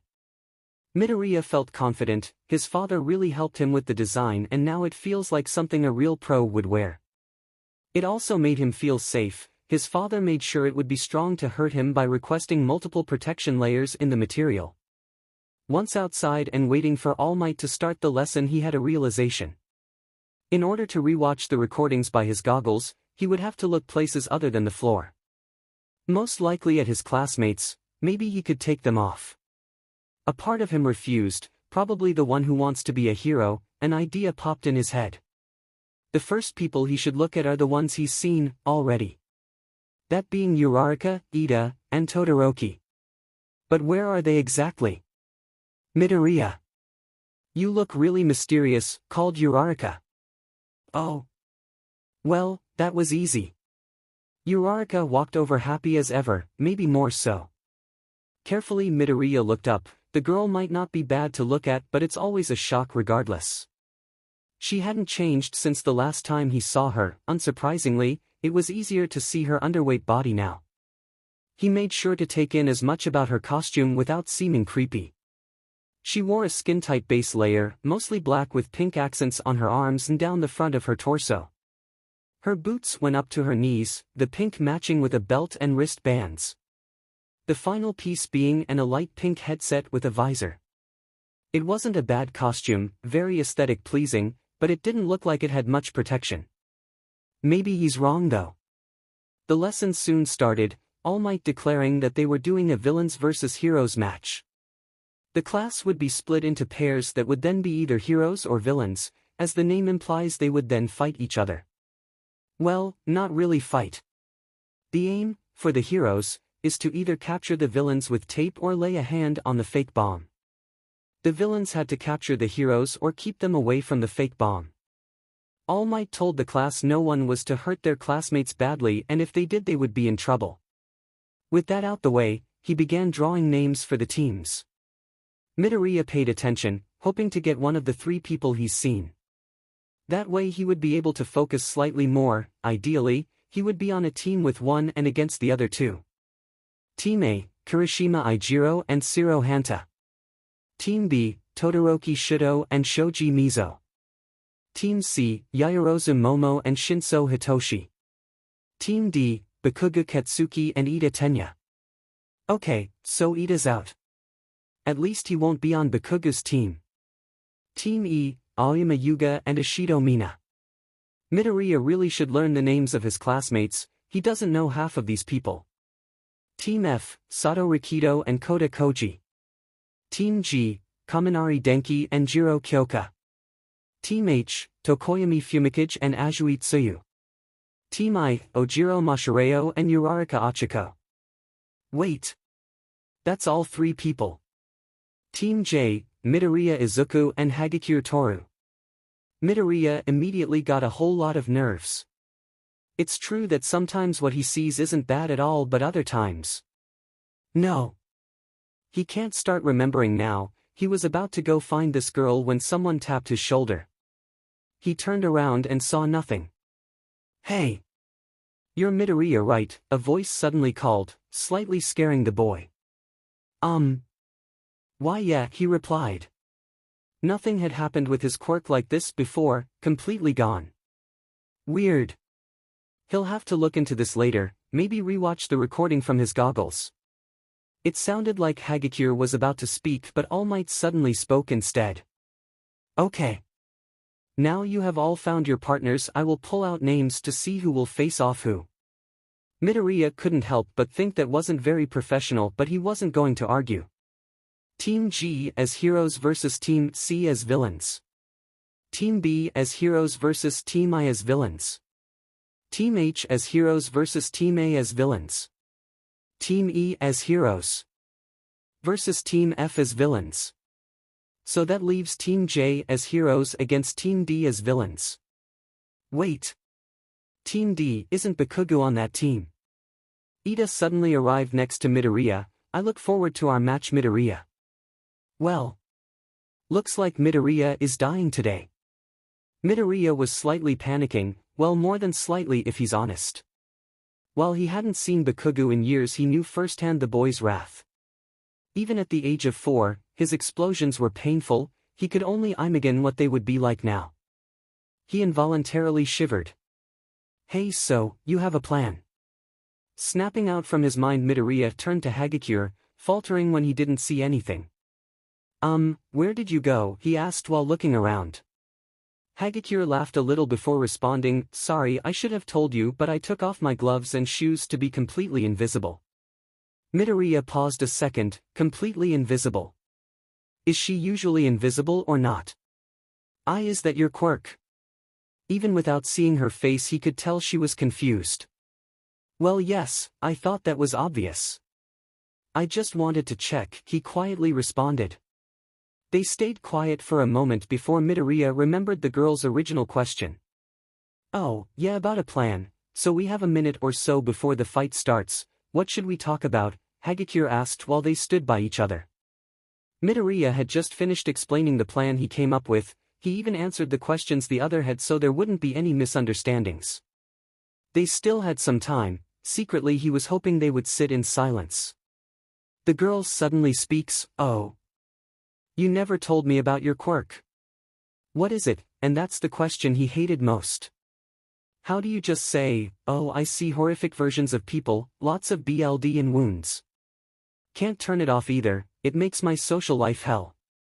He could tell the other was waiting for his answer, WL. He had no clue how to word this. Does he mention what he can see? Or just tell her he can see bad things? He probably should have thought of this before coming to UA just in case. Too late now. Midoriya takes a deep breath. Just tell her the basics. Enough so she understands but doesn't get grossed out. It's called nightmare vision. When I look at people, they aren't normal. They'll look the worst possible and there's no way to turn it off. They proceed to sit in silence and he suddenly regrets everything. Why did he tell her? It would have been easier to lie or something. What do I look like? The question was out of the blue, a little confusing. Even his parents have never wanted to know what they look like. The only person who has was his quirk doctor at age 4. There was something about how she asked it though, it sounded hopeful almost. He wonders what she wanted his answer it be. You're invisible. Maybe that wasn't what she wanted to hear, as her sounded quite defeated. A second or so passed before she said anything else. Well, I guess that means we have to be friends. 𝐻𝐻𝐸 sounded happier now, like before. Going to what she said, it was extremely unexpected. Even before his quirk, no one really wanted to be his friend, they just were. The shocked sound he made caused the other to laugh before clapping her hands. It's just destiny. I'm sure of it, she exclaimed. Midoriya had no chance to voice his confusions as All Might called out that the fight was starting. We'll talk more after, okay? I want to get to know you. Now, let's win. She called out and gently hit the boy's shoulder. Having not seen it, he got a little scared for a second. Shaking the shock from his mind, he looked at the building. The battle is starting and he highly doubts 𝗵𝘃𝗀 will hold back. Well. Even if it's not much, neither will he. Midoriya had been following the ever-increasing sound of explosions for a few minutes. His guess had been right. 𝗵𝘃𝗀 had indeed decided to walk around the building instead of guarding the bomb. An explosion closer than the others startled the boy. By the sound of it, all he had to do is turn the corner and there the other would be. In all his explosive glory. Briefly, he wonders if 𝗵𝘃𝗀 remembers him. He certainly hasn't acted like it. Midoriya turns the corner just in time to see 𝗵𝘃𝗀 a few feet away. Initially, he wasn't scared to look at the other. He had been one of the first people he saw nightmarish. However, when he stared at the other, he looked different. Somehow his appearance had changed for better or worse. Now, instead of no hands, they were simply scarred. The BLD now came from his ears, slowly dripping down his face. A green sludge substance leaked from his mouth and fell to the floor. Surprisingly, there wasn't much else. Except for golden star stickers, the ones you get as a child when you're good or answer a question, plastered all over his clothes. It was kind of comical. The childish stars contrasted from the boy's hero outfit. Large explosions protruded from the back of his head, the colors matched his boots and shirt. Said shirt had no sleeves, more of a tank top. The rest of his clothes were a deep green, excluding his shin pads. The important thing, and somewhat worrying, are the grenades on his arms. Midoriya has no clue if they work or not, but he does know he doesn't want to go near them. "Oi! You just gonna stand there?" called out Bakugo aggressively. Midoriya took a calming breath before speaking with more confidence than he actually has. "No, but if you want to fight you'll have to get to me first," and with that, he ran off with Bakugo trailing him. Oh man, this is terrifying, thought Midoriya as he rounded a corner. The blonde had been chasing him for the past few minutes, setting off explosions often. Still not used to running for long or at all, Midoriya decided to hide in one of the many rooms. He stood behind the closest pillar to the door, so if Bakugo opened it he could run quickly. In his moment of rest, he took in the room. It was empty aside from the pillars built to keep the next floor up. On a few, he noticed cameras, must be the class and All Might watching from them. He waved before the door slammed open. Bakugo wandered in holding his arms up, ready to explode something. Or in this case, someone.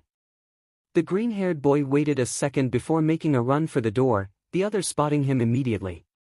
"Get back here, damn it," he yelled. Seems Midoriya physically couldn't go anywhere as he proceeded to trip. Bakugo barked out a laugh before composing himself. "You know," he started as he began walking closer. "You remind me of someone." Midoriya turned around as he stood, facing the other directly. Oh really?" he asked, still catching his breath. "I wonder who." Kaken, the old nickname, seemed to bring back memories long forgotten. A look of recognition crossed red eyes. "Of all the places. UA. Really? I thought you would have given up on that dream." He seemed less angry than before. Midoriya nodded, "Almost did, but someone convinced me otherwise," he explained vaguely. Secretly he was hoping the conversation would continue longer, it was much easier than running. "So, I guess we'll both be heroes then," Bakugo said, but he spoke again before Midoriya could. "But from what I can see, you'll need a lot more training." Bakugo started with an odd expression. "This will probably help, huh?" he exclaimed as he brought the grenade to face Midoriya. "Let me tell you about my gauntlets here," he started. "Because my quirk uses my sweat to explode, I can't make very big ones. That was until now. These handy things collect my sweat, then release them for a huge explosion." It was then he moved his hand towards the trigger, a sinister look on his face. All Might suddenly called out from the speakers. "Young Bakugo, do not pull the trigger or I will stop this match. An explosion of that size could easily kill him. Not if he dodges." It was at that moment Midoriya felt like his life flashed before his eyes. He's still tired from running, so there's no way he could dodge the blast. So, he's going to die, huh? It was weird, he was calm. His eyes turned to his old childhood friend, watching him with manic eyes going to pull the trigger. He looked at the stars, remembering how they would compete about who could get more. Bakugo would always go into a fit when he wasn't the one with the most. So naturally, to avoid that, his old teachers would give him more and praise him often. Really, they were just feeding his ego, making a possible superiority complex. Bakugo freezes just as his hand grabs the trigger. He glares for a moment before his expression falls. His hands move back to his sides slowly. He looked both sad and angry, like someone said something to him. Possibly Ida. They did have the earpieces Hagakure and he couldn't. His hands began clenching strong, so he was angry. Midoriya just watched confused. After a second he decides whatever it is doesn't matter. If he runs now, maybe he can get a head start and possibly find Hagakure. He just needs the other to stay like this until he's left, preferably once he's on another floor. Quickly he leaves the room and runs around finding the stairs. Once he did, he ascended. Little did he know, the moment he got on the upper floor the blonde snapped back to reality. He looked around confused and dazed. After a moment he just shrugged and ran out of the room to find the other. "Hey, Midoriya," whispered a voice. Initially, he had been terrified, then he remembered his teammate is invisible. "𝐻𝐸, he asked just to check it isn't some demon or something." There was a swoosh noise before she spoke again. "Yep, try not to speak too loud. Ida is in that room. Oh, you can't see my pointing. Well, the one at the end of the hall on the left," she explained quietly. Midoriya nodded before he started walking towards the room. "You ready?" he asked. The invisible girl replied yes, so he opened the door. "Ah!" Ida called out when he noticed them. "Well noticed, Midoriya. Try as you might, hero, I will not allow you near this bomb." The tone of voice he used was put on. It sounded like he was aiming to be villainous. Midoriya had a few options here. He acts along so 𝐻𝐸 can slip by, he doesn't, or he makes a run for the bomb and hope for the best. He looked up to find the other. He was stood in the center of the room with the bomb behind him. Ida could easily run anywhere in the room. That means the best option is the play along. He moved into the room to let 𝐻𝐸 in. He moved an hand up to point at the other and smiled wide, like All Might, before speaking loudly. "You foul villain. You will not win." Ida laughed loudly. "Are you sure of that? You seem to have forgotten about something." "And what would that be?" he asked in the same tone as before. Ida grinned before announcing, "My teammate." Midoriya spun around to find Bakugo entering the room. He glared, "I don't know what you did to me, but I will get you back." That's when Midoriya laughed. The other two seemed confused. He was up against two people and was laughing. Midoriya grinned triumphantly before revealing the reason that had him so amused. "I think you'll find, both of you have forgotten something, or someone." He could see it click in Ida's eyes. He turned to grab the bomb, but it was too late. All Might called out loudly, "The hero team wins." Midoriya walked out of the school gates tiredly. So much running today, especially after that battle when Bakugo had chanced him demanding a rematch. Not to mention afterward All Might was adamant that he explain his plan in detail to the class. And with his tried and slightly confused mind, he made multiple mistakes. It was horrible. Now looking back at it, it was most likely karma for laughing whenever All Might would make mistakes with Japanese. Anyway, soon after that, they were allowed to change and go home, much to his happiness. He was about to turn the corner when his name was called out. "Midoriya." He turned to see a floating uniform. "𝐻𝐸 then." He offered a small smile as a greeting. Once she arrived next to him she pulled her phone out. "So, like I said, I really want to know more about you. Could we maybe exchange numbers?" He was shocked for about 30 seconds before he nodded. He got out his phone and read out his number. 𝐻𝐸 did the same after she wrote his number down. At that moment Ida and Uraraka appeared out of thin air. "Hey, guys. What are you doing?" asked Uraraka with a curious smile. "Exchanging numbers." "Oh. Would you two like mine?" the invisible girl responded. They both nodded and they read their numbers. Ida then turned to Midoriya, who had so far been staring at the floor in slight boredom. "Midoriya, if you wouldn't mind, may we also exchange numbers?" Uraraka perked up and agreed. Again with some shock, he agreed. Later that night when he went to bed Midoriya stared down at his phone. 3 new messages. Uraraka, "Hi." Smiley face Uraraka. Ida, "Hello Midoriya, this is Ida 𝐻𝐸, heya." "This is 𝐻𝐸 by the way." He smiled. "Does this mean he has legit friends now?" "Oh, how he hoped." Midoriya grumbled as he sat down at the table. Due to both his parents needing to leave earlier than normal, he was set with the task of making breakfast. However, the thought of doing anything this early was still alien to him. He sat at the table for 5 minutes, just contemplating going back to bed. A buzz from his phone snapped him out of his trace. "Ida, Midoriya. Remember to have a hearty breakfast. One can't focus nearly as well without one." Said boy sighed and responded. The message seemed like a sign to stop being lazy. "Midoriya, yeah, don't worry Ida. I'll make something now. Deciding on something easy, he popped a few slices of bread into the toaster and turned it on. While waiting, he checked his analysis account. It was mostly people at ing him about the whole flamin' hotshot thing.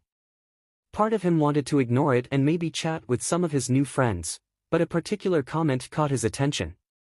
At 𝗬𝗏𝐻, I usually always side with you in arguments, but this one was lacking. I just feel like you didn't have them facts, you know. Quite a few other people agreed with this person, talking about how flamin' hotshot had more facts than him. Well, he thought, now he has to continue the argument.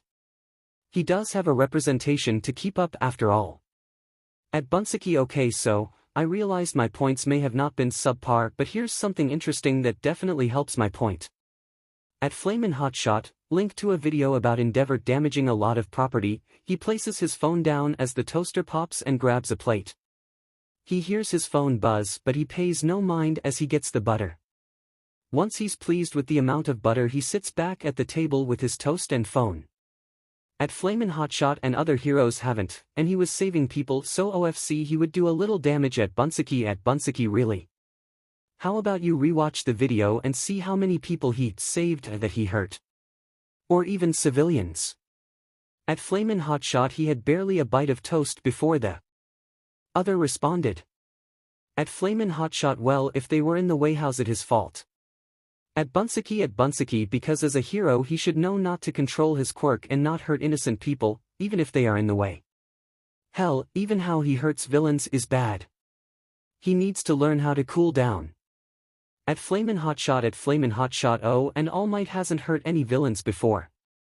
At 𝗵𝘃𝐻, he certainly hasn't sent them to hospitals for months on end. At flamin' hotshot, they are villains, so who cares? At 𝗵𝘃𝐻, they may be villains, but they're still people. Especially the ones who don't commit big crimes, and yet 𝗳𝗲𝗿 treats them like they've killed a man. At flamin' hotshot, I don't need to take this from someone who thinks villains are good. At 𝗵𝘃𝐻, and with that, the argument stopped. Whoever this flamin' hotshot is has left Midoriya in a bad mood, which is just great. He got changed quickly, despite having time before his train comes. He left anyway. Maybe he could use the spare time to calm down. Once the train arrived, he got on, trying to ignore the crowds of people going to work or school. The green-haired boy had been sat in his seat for exactly 5 seconds before someone came up to him. Hey Midoriya, it was 𝐀𝐦. He was holding his phone with one hand and waving with the other. After a quick confirmation, the blonde began to speak. Alright, so, last night one of my online friends sent me this joke, but it's in English and I speak at English, so I was hoping you would translate for me. He placed his hands together in a mock beg as he asked. Curious about said joke, Midoriya nodded and was soon holding 𝐀𝐻's phone. The other boy leaned over his shoulder before speaking, so ignore all the other messages except the one at the bottom. Text is in English, 𝗧𝗵𝗿 𝐻𝐸 what sits at the bottom of the sea and twitches. 𝗧𝗵𝗿, a nervous wreck, sparkling soda. WhatIf English ma man 𝗧𝗵𝗿 aka me lol. After reading it he couldn't help but laugh a little, only adding to 𝐀𝐻's confusion. With a slight smile he turned to the other and explained the joke. In the process he saw what the other looked like. Well, he says saw when really he caught a glimpse of BLD covering his face and quickly looked away. 𝐀𝐻 seemed like such a carefree and nice person, the BLD he saw doesn't fit. He'll look at one point, he has to, but not right now.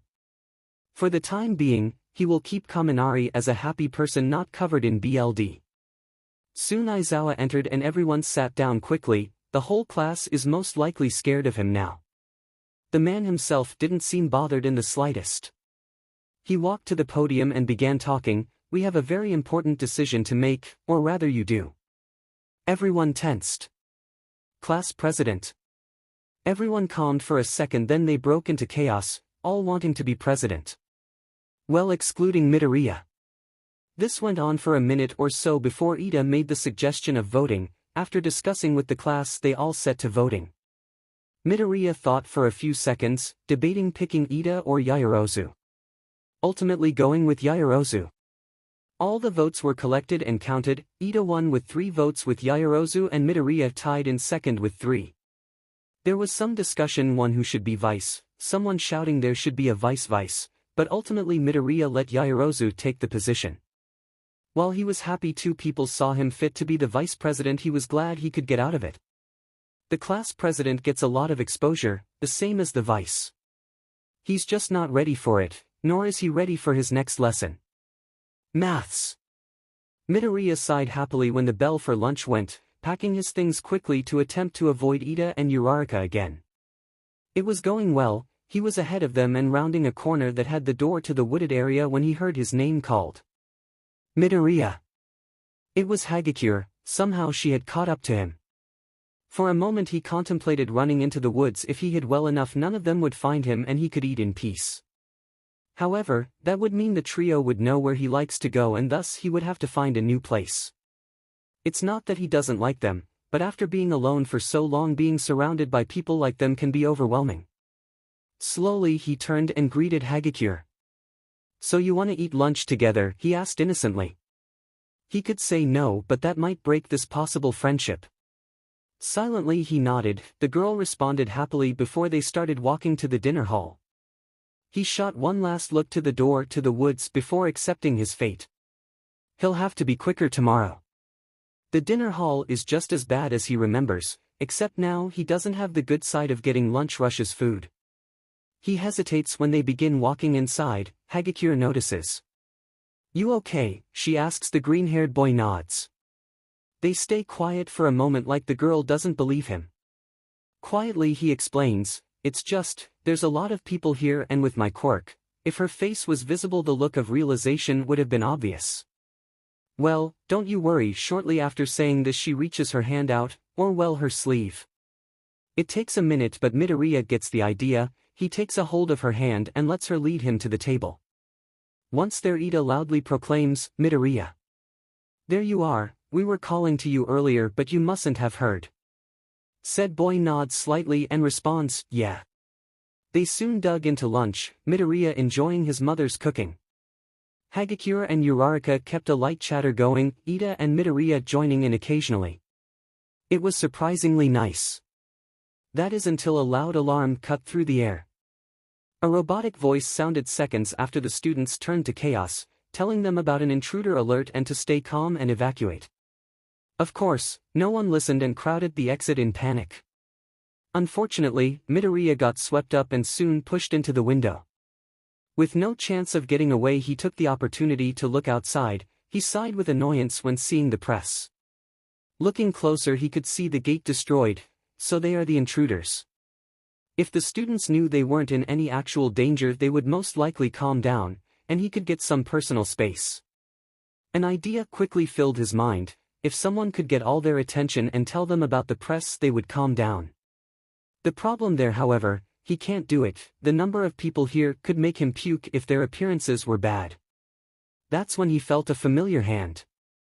Taking a quick glance to confirm his idea he sees 𝐸𝐸𝐸, looking quite panicked. Quickly and loud enough for the other to hear he began to speak. Look 𝐸𝐸𝐸, the intruders are the press. There's nothing to worry about, trust me. But we need to tell the other students so they can calm down. Could you use your quirk to get someone high enough that people will listen to them? The girl thinks for a moment before agreeing. She then turns and somehow gets through the crowd. In the following moments 𝐸𝐸 emerged from the students and flew to the wall by the door. He started shouting about how everyone needs to calm down and explains about the press. The group of students stopped pushing and panicking soon after and the situation was resolved. After the whole event at lunch, 𝐷𝗏𝗄 is ready to go home. They have 5 minutes before the bell goes, so 𝐵 begins packing up. All of a sudden 𝐸𝐸 walks to the front. He asks Aizawa a question before turning to the class. He takes a breath then addresses them. Earlier at lunch then the alarm went, everyone panicked, including myself. 𝐸𝐸𝐸 then came up to me and explained the situation and a plan, one she got from 𝐷𝗏𝗄. Because he was able to think clearly and come up with a plan rather than blind panic, I believe 𝐷𝗏𝗄 to be better suited for the position of class president.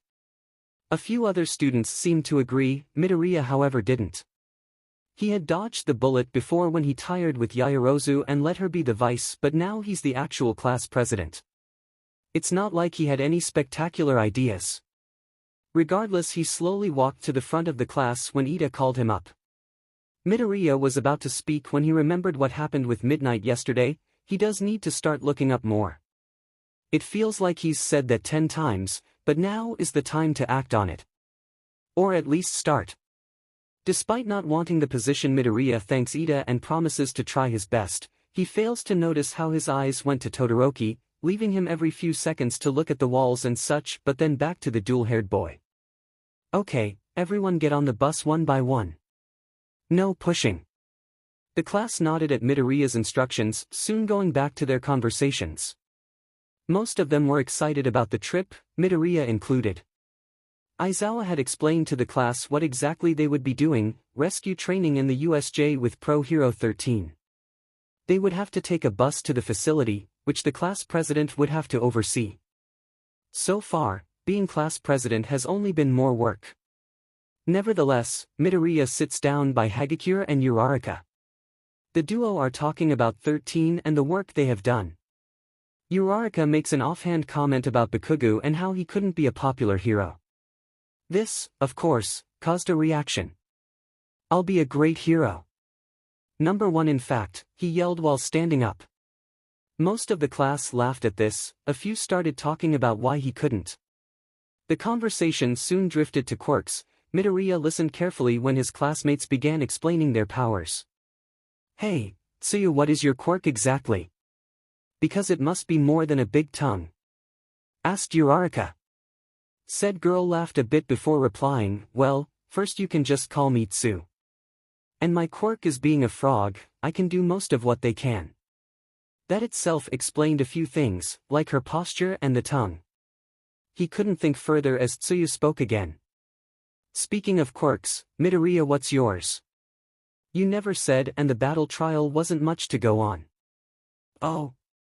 Yeah, he forgot about that." Should he answer? Probably, but who knows how the will react. Maybe like Bakugo had all those years ago. A few other classmates agreed with her, someone bringing up the test on the first day. How Midoriya was confident he would get last place. At that, he let out a shaky laugh. "Why yeah, I wasn't that sure of myself, haha. And my quirk is called Nightmare Vision." He would have continued with an explanation, but he couldn't find the will to speak. There was a moment of silence before someone spoke up, sounding like he only just woke up. "So you can see nightmares?" he asked. Slowly he shook his head, took a breath and began to explain. I can't see nightmares per se, when I look at people I see really bad things. Like quirk overuse and secrets and yeah. Oh, and its C can't be turned off, so I'm kinda stuck with it." As usual, he kept his eyes to the ground, but he felt like people were focusing on that fact more. It was quiet, only the sound of the bus running filled the air.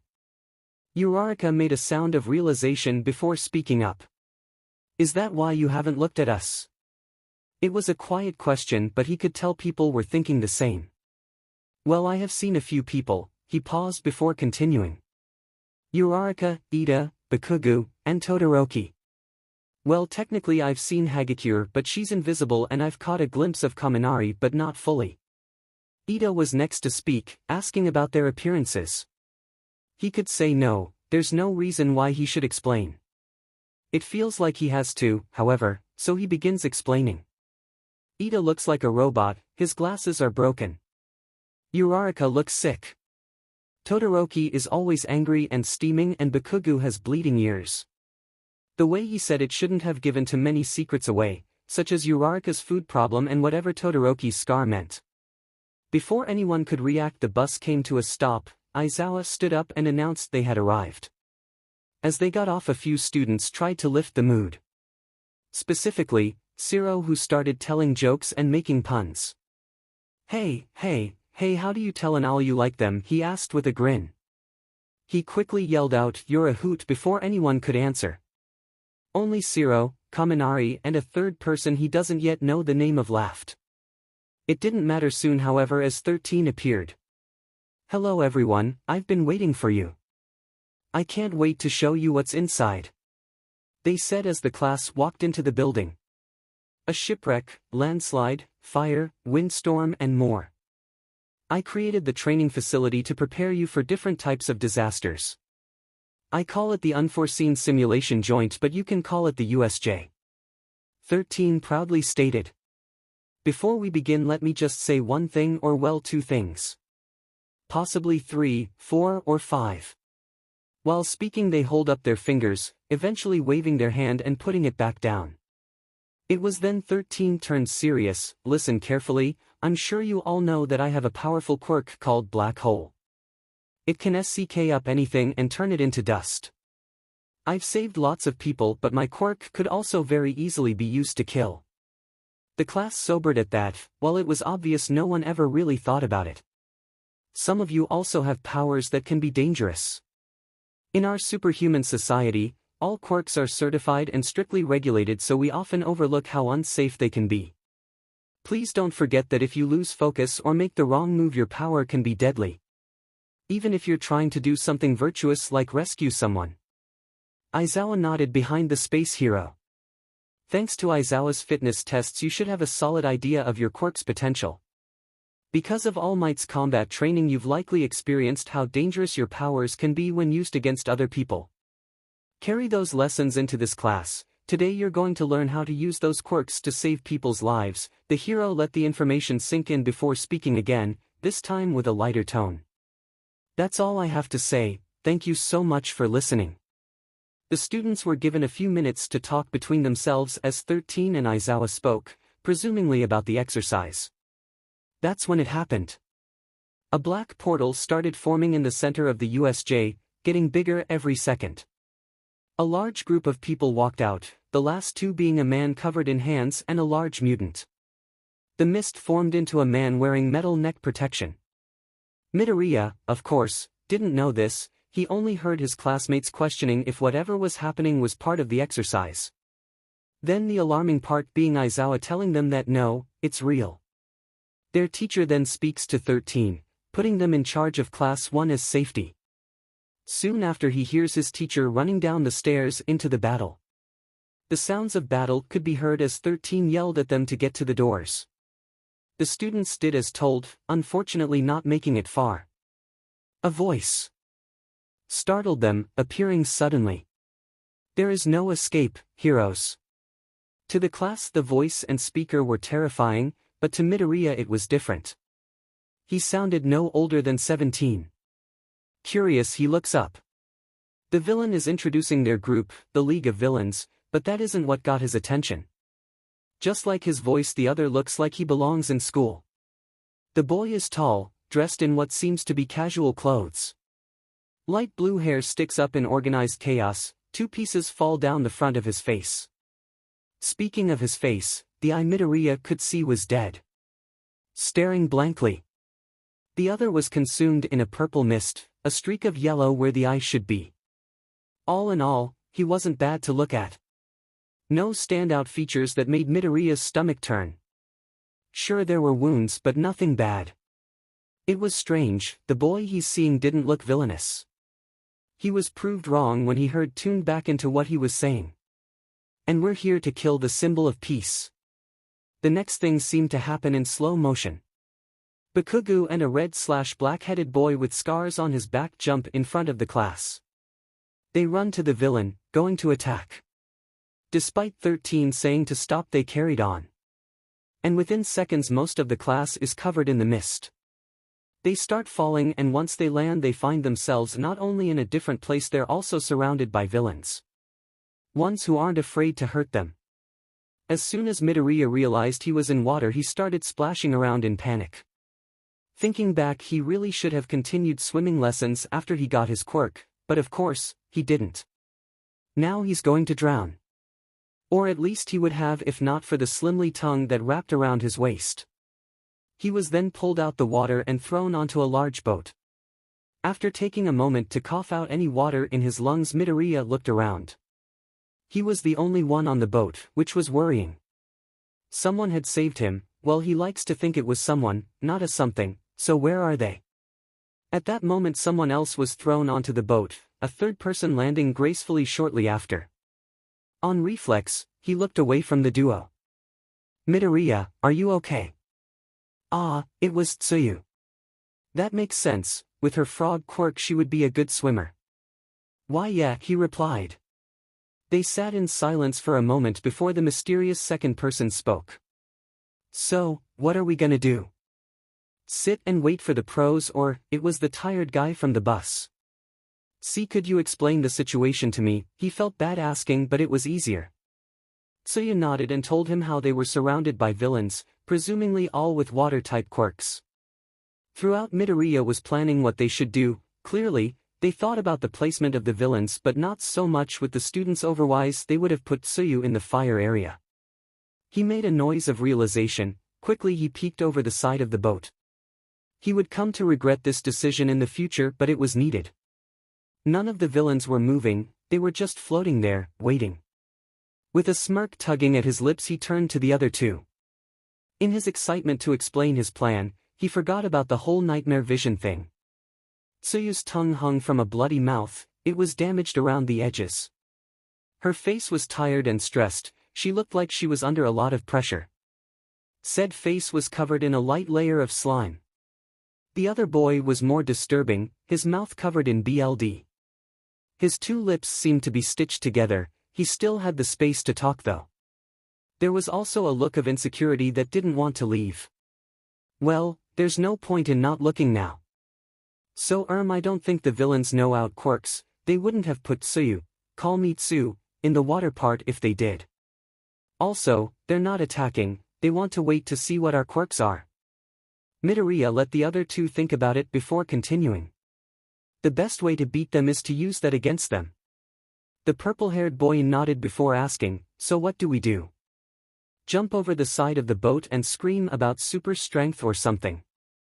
It was clearly sarcastic, which made Midoriya smile awkwardly.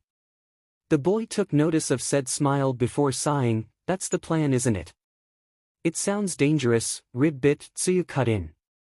That's true, started Midoriya. I might have a better idea, but I have to know what your quirks are first. Like I said, mine lets me see nightmare versions of people. I am not sure how, but twice now I've been able to stop people. I'm not sure how to say it really. From the corner of his eye, the purple-haired boy looked sad. I can do anything a frog can: jump, swim, extend my tongue about 20 meters. Oh. And I can clean out my stomach. That's not really useful though. She trails off before looking at the last to speak. Said boy suddenly looked a little panicked. What about you? Oh, I don't even know your name. Sorry, 𝐀𝐸 apologized. The boy waved his hand, dismissing the apology. That's fine, I haven't told anyone. It's 𝗫𝐸 Hitoshi. Okay, 𝗫𝐸, what's your quirk? 𝗫𝐸 hesitated like Midoriya had earlier. I can brainwash someone if they answer a question. He said it fast, trying to keep anyone from hearing. Midoriya heard, of course. He also got an idea of why the boy was hesitant to answer. He tried to put on a soft smile. He isn't sure of the success, but he carries on regardless. That's a really useful quirk actually, it will definitely be good for pro work. A ghost of a smile tugged at the edge of 𝗫𝐸's lips. Okay, so what can we do now? I don't see how either of our quirks except 𝐬𝐸's can help us here. Izuku placed a finger over his lips and stared at the ground, trying to think of a semi-decent plan. Cogs were turning. He went over everything they had in his mind and pieced them together until a mostly thought-out plan had formed. They had to be quick. If any of the villains started attacking and got them in the water, it could be game over. Their lives were on the line and it was up to Midoriya to save them. Okay, Midoriya started, the final piece of the plan fitting into place.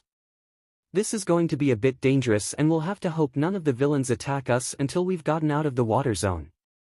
The other two students looked at him in anticipation, clearly not caring about the danger levels of this plan.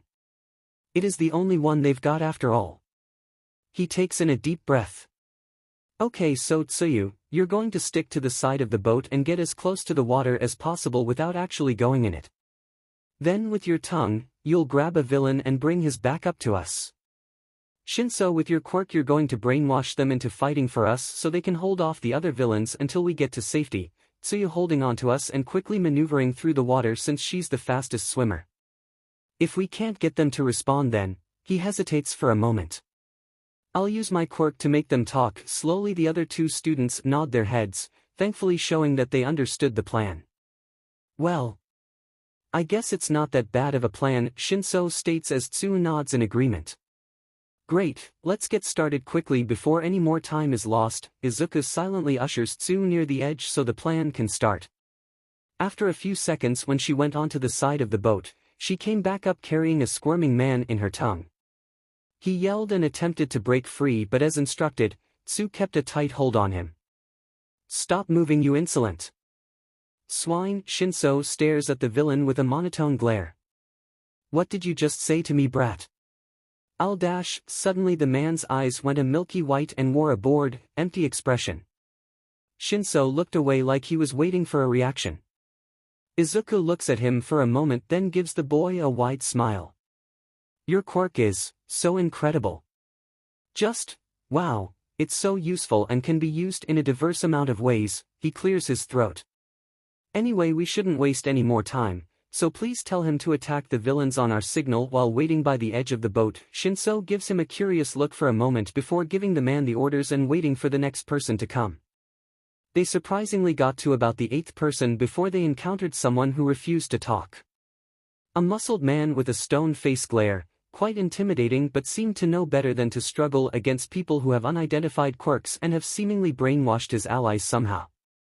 He won't budge, 𝗀𝐻 whispers in Midoriya's ear, staring at the ruffian with slight annoyance. He nods in acknowledgement, then slowly walks up to the man, taking in every detail to find his insecurities. Flesh peeled off of his body, exposing the muscle underneath. A surprisingly pained expression plastered his face as what looked like boiling water absorbed into his skin. Clothes damp and slightly frozen, scratch marks on his skin ran all the way up his arms up to his face, and his wounds pulsated as the beating of his rapidly sped up and slowed down randomly. Midoriya thought up a theory and relayed the information to 𝗀𝐻. So, why did you become a villain? I could probably guess a few reasons why. Your training seemed harsh. Did you have to try and absorb boiling and frozen water so you could briefly become stronger? Was it your siblings that had high expectations for their brother? The man looks apprehensive but didn't seem to want to talk, yet. Your mom, still nothing. Or maybe, your father. The villain's eyebrows twitched. Bingo. I see. He must be a cruel man to let this happen to you, or is it all your fault that everything is like this? Your fault your father pushed you so strong, your fault that you dash. There was a sudden shout from the villain as Tsu's tongue quickly unraveled off of him before any damage could be done. What do you know about my father, huh? He whines back and aims a punch for 𝗀𝐻. In a state of shock and worry by the outburst and inevitable danger, 𝐬𝐻𝐸 runs in front of the purple-haired boy and prepares himself for impact. But it never came. Gradually, he opened his eyes and saw the fist hovering inches away from his face, with the owner's eyes a glossy white. That was close. He lets out a sigh of relief and looks back at 𝗀𝐻. For a second he looked grateful, for some reason, until he gives the same orders to the new villain and shakes his head. Are we ready now? He asks, looking back at Midoriya. Yeah. Tsuyu, are you ready? He looks at the frog. I told you to call me Tsu. And yes, I am ready, Midoriya-kun. 𝗵𝗃. They stand by the edge of the boat closest to the center of the USJ and prepare to give the signal. 3, 2, 1. Now. All the villains jump into the water and start fighting the remaining ones next to the boat. Tsu grabs onto Midoriya with her tongue and carries 𝗀𝐻 on her back, then leaps into the water and swims to the center area where the rest of the villains and Aizawa, their teacher, await. The trio had made it to the center, but they couldn't tell if that was good. Their teacher, Aizawa, was fighting with all he had, but it was easy to tell he was getting tired. Easy enough that the villains had noticed. When the underground hero got close to the leader, he said something that caused Aizawa to pause for just a second. A second long enough for the other's quirk to take effect and destroy his elbow. In pain, Aizawa jumped back only to be attacked by the other villains once again. When they were dealt with, he took a much-needed breath before Tsu was yelling to him, Aizawa-sensei. Behind you. Aizawa his head around to find the giant creature Tsu was warning him off. In a matter of seconds, 𝐵𝐿D was surrounding the underground hero, his signature goggles broken on the floor. The creature held his arm in a direction that was now broken. The creature continues to break 𝐲𝐻𝑍, smashing his head into the ground and snapping his other arm.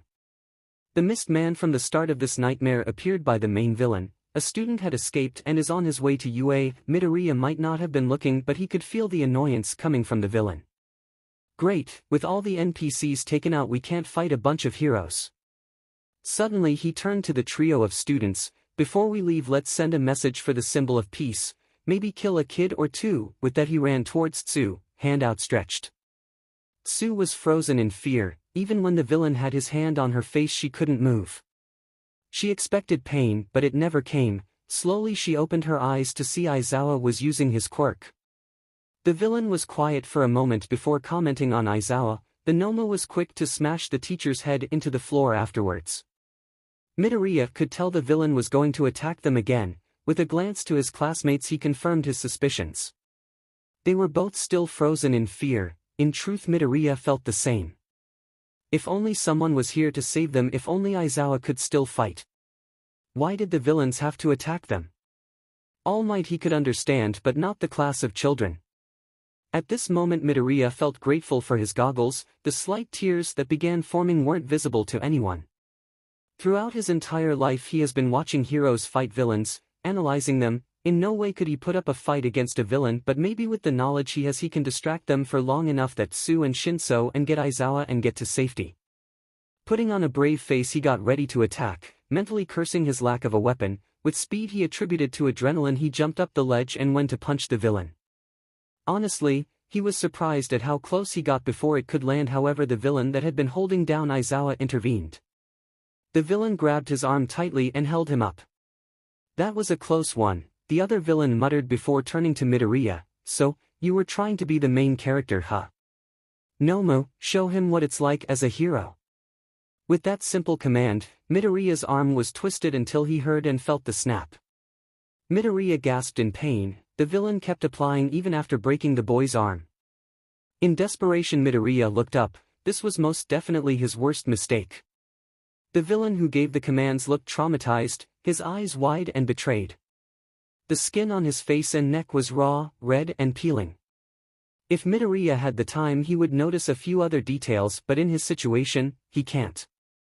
The villain holding him is the one he notices next, and he can't move. Information is flooding him, fears and pain. 𝐵𝐿D, so much 𝐵𝐿D. He feels like he's been choked. A young boy with bright orange hair and a smile flashes in his mind before it's replaced with the same boy with so many injuries. He looks scared, he's crying. Midoriya can't dwell on him because he's gone as quick as he appeared. Someone else is here but then isn't, and the orange-haired boy is back. Then there's a small girl and nothing. Just because you can regenerate doesn't mean you should get into fights. They were asking for it. Jerks should learn how to respect others. Midoriya wakes with a start. He immediately sits up, much to the protest of his head. As he does, someone starts talking to him. As much as he wants to listen, he is too focused on whatever just happened. 𝐲, ♯, and him were in danger, so he jumped in, but the villain, oh the villain. The thought of what he'd seen almost made him puke on the spot. One thing stood out though, the people he had seen. The boy with orange hair, a young girl and a third he couldn't remember. Speaking of the boy, what was that he saw? They said something about regeneration. What if that villain was the orange-haired boy, and the girl and the last one? If that was the case, what happened to them? How did they end up like that? Someone shook him strong enough to get him back into the real world. Midoriya. Are you okay? It was 𝐸. Before he could say yes, he was hit with a lot of pain. His arm was the worst. Following was his right ankle and his ribs. In a bid to stop the pain, he grabbed onto his injured arm and went to look at the girl. He had after all seen what she looks like, but something stopped him, something akin to pure fear. What happened? He asked without moving his eyes. The girl began explaining, I am not sure exactly, but after that villain picked you up they threw you really far. Luckily All Might arrived in time so no one else got hurt. He's fighting with the villain now. Midoriya thanked her before he started thinking again. If the three people he saw were parts of the villain, that would mean all their quirks would be able to be used. There's definitely a strength quirk in there, he shudders thinking of his arm and 𝐻𝐸𝐬, but, going off that weird memory thing, the orange-haired boy has a regeneration quirk. There's a chance All Might doesn't know about either. Midoriya steeled himself. What he was about to do was the stupid option, but he didn't really care at the moment. His goggles had been cracked at this point, so he pushed them up, this way they could still record. Distantly he apologized to his mother for breaking his promise. With what could only be described as running on fumes, Midoriya ran down the stairs towards the fight. Every second was agony as his ankle protested. Once he was sure he close enough to be heard, Midoriya tilted his head, intent on looking for the number one hero before he paused. After what he saw with the villain, maybe it's best he doesn't look anywhere for the moment. Quickly he closed his eyes and yelled out, "All Might. I don't know where you are or what you know, but that big villain has more than one quirk, strength and regeneration." In all fairness, it was the loudest Midoriya had ever spoken, or rather yelled. It only took a few seconds, but All Might replied with the same amount of vigor, "Thank you, young Midoriya. I wasn't aware of the second one." Said boy let out a sigh of relief. Now All Might could win easier. Within a few seconds, someone was calling his name. Midoriya, he thinks it was Kirishima who called out to him. Slowly he nodded. "What are you doing down here, idiot? Your arm's the wrong way entirely." This time it was Byakugan, which made sense what with the insult. I had to tell All Might, was all he could get out before his ankle finally gave in. Luckily someone caught him just before he fell. "Don't tell me you ran down here and with a busted arm and ankle," Byakugan started angrily. Before Midoriya could answer, All Might yelled something about the true meaning of plus ultra, and there was a loud smash. Even though he couldn't see what had just happened, Midoriya could tell All Might won. The tears that had been in his eyes earlier came back, but this time out of relief. Midoriya was carried back to the entrance where all of his class was waiting. Kirishima is the one who carried him while Byakugan threw insults at him the whole way. Hopefully the teachers won't lecture him about it too much. When they get to the entrance, he spots all of his classmates and the many admired pro heroes that came to save them from this attack. Even the principal is here. Carefully he's propped up against a wall by the stairs as his classmates swarmed around him. "Midoriya, are you okay? That was extremely dangerous, running back out to where all the villains are gathered. Even though the pro heroes are here to protect us, it is still a dangerous feat that could have caused you more harm." Ida is the first to speak, and of course, it's him lecturing him for running out. "You shouldn't be so careless and put yourself at risk, especially when you are as injured as you are." His arm swiftly moves up and down as he continues to speak on. Some other classmates came to see if he's okay, then left to speak to everyone else about today's perilous events. "I saw Todoroki-kun in the landslide zone. He was as incredible as I expected. He defeated so many villains all by himself," he hears Hagakure say in admiration. Kirishima and Byakugan are talking by themselves about strength and manliness, which is strange since Byakugan doesn't seem like the social type. Tsuyu and Shinso are now talking to Uraraka and, after the lecture, Ida joined in the conversation as well. Todoroki is by himself, not talking to anyone. Midoriya subtly notices. To be honest, he's tempted to go over and start up a conversation to get to know the mysterious boy. However, he decides against it since it would be too random to start talking to him, and with his injuries, it would be a lot of work just to go over there. Then he noticed that All Might still hadn't come back to the group yet. It was strange since the battle ended quite a while ago now and most of the villains have retreated, presumably using the mist man that brought them here. So where is he? Shouldn't he be here checking to make sure no one was harmed and maybe make a speech about what just happened or something? Eventually he was carried off and sent to the infirmary, still left questioning where All Might went after the battle.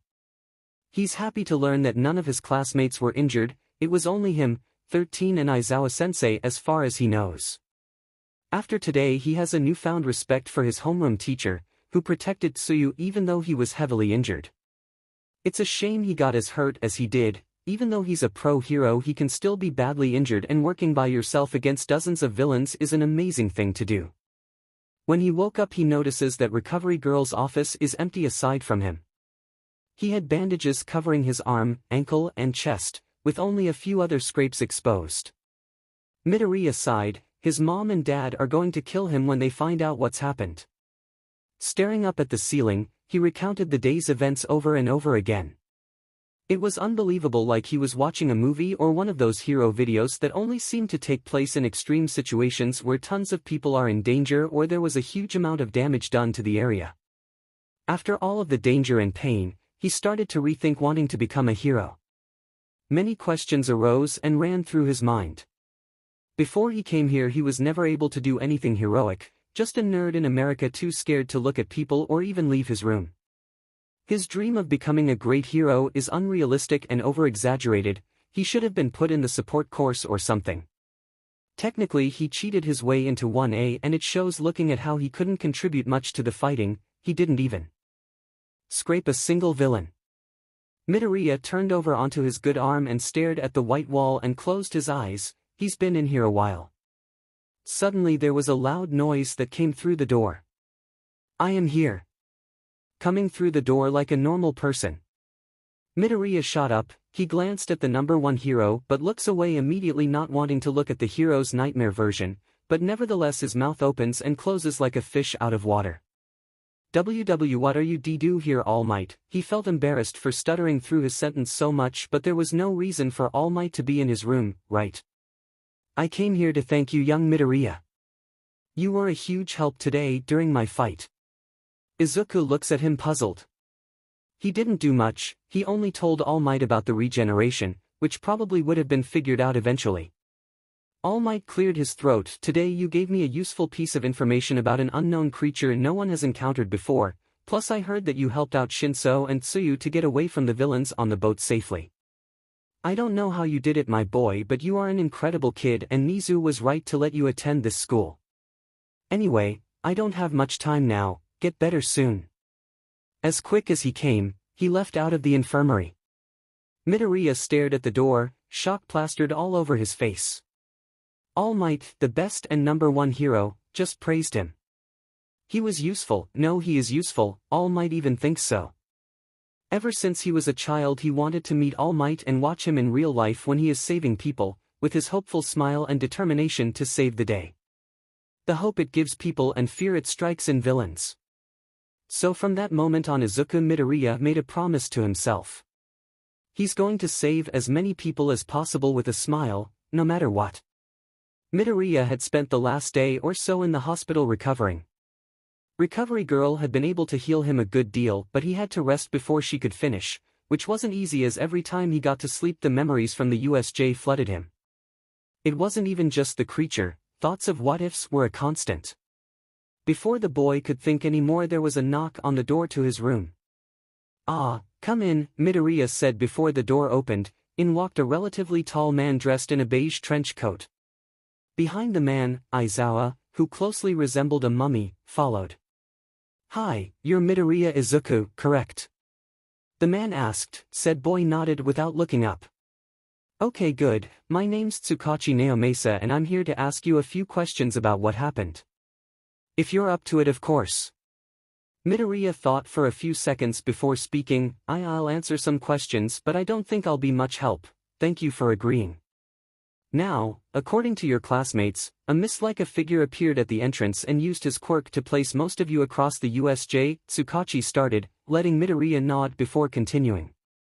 Could you tell me about the mist man? Also where you were teleported and who with? Well, I can't tell about what he actually looked like because my quirk alters what people look like, Midoriya explained, feeling a little bad he couldn't be of much help, and I believe I got teleported to the shipwreck zone with 𝐸𝐸 and ♯. The detective wrote down a few things before flipping a page or two. He took a second to read something before looking up at the green-haired boy. 𝐻𝐸𝐻𝐸 and ♯ Hitoshi? He asked, getting a simple yes in response. He nodded a little before asking his next question. Okay, now could you describe the villain as you saw him? Midoriya was a little confused by the question but complied. He was tall and had light blue hair that stuck up randomly, except 2 pieces in the front. Half of his face was covered in mist and he looked kinda like a teenager, sounded like one too. Midoriya didn't notice, but from where he was stood Aizawa froze, while Tsukachi did notice. He carried on with his questions. Okay, Now, what happened on the boat? For the next few minutes, Midoriya explained how they used their quirks to escape the boat. When we got to the center, the main villain said something about NPCs, then T turned to us and started to run to kill Tsu. The air in the room got cold. Despite this, Tsukachi asked another question. I see, how did you know he was aiming to kill? He said he wanted to kill some of us as a message for All Might. The room was somehow colder than before, it was also silent. Both Aizawa and Tsukachi felt beyond guilty. It was their job to protect others, and yet a whole class of kids had to fight for their lives.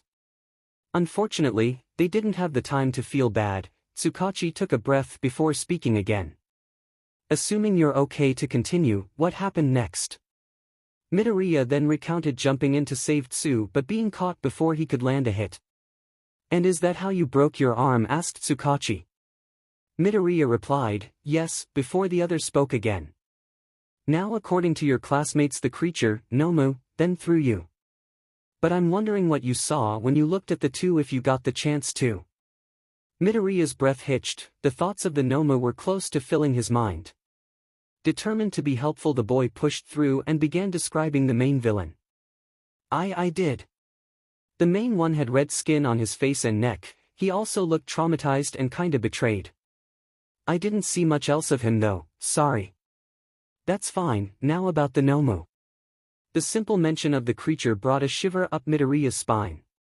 Quick flashes of what he saw reappeared, the orange-haired boy, the young girl, and the third person he couldn't place. His breath hitched and he began curling into himself before a steady hand to his shoulder snapped him out of his thoughts. Hey, don't push yourself. What you've told me is enough, I can fill in the rest through your classmates. It was Tsukachi. He seemed to realize that Midoriya was going somewhere bad and put an end to it. The green-haired boy nodded slightly while thanking him in his head. Tsukachi took his hand from Midoriya's shoulder and turned towards the door, Aizawa following. Before he left, the detective smiled and said, thank you for your time, Midoriya. If you remember anything that could be of use, don't hesitate to tell one of your teachers. Tsukachi was halfway through the door when Midoriya remembered about his goggles. If he remembers correctly, anything that got recorded should be saved on the cloud, so, in theory, all the footage is safe. With this information, Midoriya called out, wait. Part of my hero costume is a pair of goggles and they have cameras in. Near the end they got broke, but I'm sure the recordings are okay. I see, I'll ask around for them. Thank you. At JPN_news*, within the past week, UA's unforeseen simulation joint, or USJ, was the victim of a villain attack. It is suspected that a first-year class was present at the time of the attack. As of now, we have little information on who exactly got hurt and to what degree. Multiple ambulances were seen on site, however.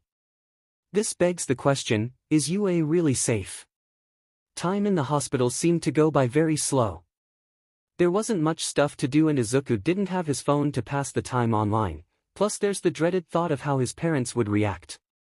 Of course, he wouldn't be able to guess exactly, but he hopes that maybe they'll just shrug it off. It is a hero school after all, they should expect him to get hurt a few times. Some of his classmates visited him after the detective, but it was all quite short and still left him bored after a few minutes. Finally, it was the next day and he could leave to go back home. Walking outside, he saw his dad's car waiting outside. Quickly he jumps in the back seat and fastens his seatbelt using his unbandaged perfectly fine hand to do so. Midoriya stares at his feet as hears the car start up and feels it begin to move out of the car park. His parents don't say anything for the whole ride home. The atmosphere is so thick you could cut it with a knife. He could feel the gaze of his father in the rearview mirror and noticed his mom cast a glance back at him every so often. Slowly the car comes to a stop in front of their house. They all get out and walk into their home, still not making any direct eye contact with Izuku and staying eerily silent.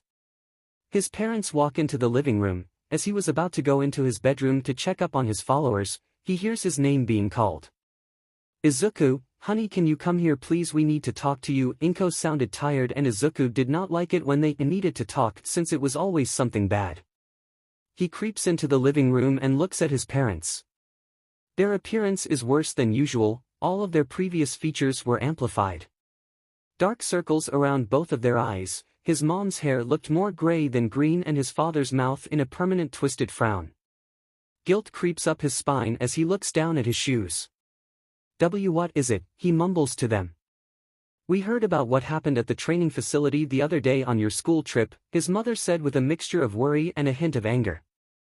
Yes, it was an extremely dangerous event that the school carelessly overlooked. They are supposed to protect the students and make sure they aren't hurt, especially by villains, his father stated louder and with more ire in his voice. It's not the school's fault. There was a portal type of villain that got them all in and there were only 2 teachers who could stop them. Plus the portal villain scattered most of the students all over the USJ, so there was no way they could protect all of us at once. Izuku finished his rant a little out of breath. Even so, they should have a few more teachers to watch over the training and make sure no one came in. Their facilities should be more secure and have a place where they can call for help inside. Hisashi retaliated. The signal was jammed. We tried to call for help but had to send Ida instead, and they came immediately when they heard. Izuku was getting more exasperated, trying to convince them. I should hope so. But they should have been able to prevent you and any other students getting hurt. Hisashi seems to be close to ending the argument, whether Izuku likes it or not. I only got hurt because I was trying to protect my classmate from getting hurt, or even worse. Aizawa-sensei got extremely hurt, but he still protected us until he couldn't anymore. This situation won't happen again, Izuku almost pleaded to try to get them to understand. But you got hurt and could have died. Your body wasn't made to handle that much pain and injury. I don't want that school getting you killed, so if, he hesitates before continuing, if I don't pull you out now, then I don't want to even think about what will happen. He finished his sentence and crossed his arms, giving Izuku a stern look. Hisashi. I don't know, this school means a lot to him. But, maybe you're right. Inko looks down at her shoes. No. Why you can't do that? I've already come this far. Tears start to stream down his face. I'm so close to making real-life friends, I can feel it. He starts to hiccup through the sobs, both parents still not budging from their positions. I don't want to live inside behind a computer screen. What am I supposed to do when I grow up and go out into the real world, or do you even care about my future anymore? He asks them the question with venom in his voice, staring them down until he can't take it anymore, then turns around and runs to his room. He hides his face into his pillow and sobs. Could this really be the end to his hero career? He hates the villains for doing this to him. Ruining his life. There's nothing else that he could do to convince them to change their mind, right? After who knows how long, there was a soft knock at his bedroom door. Honey, can I please come in? Izuku says nothing in response, but Inko comes in anyway. I know you love that school, but it's really dangerous and I don't want you getting hurt any more badly than before. She pauses, but Izuku still doesn't speak. She sighs, then continues. But I convinced Hisashi that going would be better for you in the long run, so she sighs again. We won't take you out of the hero program. Izuku bolts up and looks at his mom with red and puff eyes. Really? Yes, Izuku, really. She walks over and hugs him with a tight embrace. I love you, Mom, he says after a sniffle. I love you too, honey, she smiles, then stands up and starts to leave. Get plenty of rest, you have school tomorrow. Inko walks out and shuts his bedroom door behind her.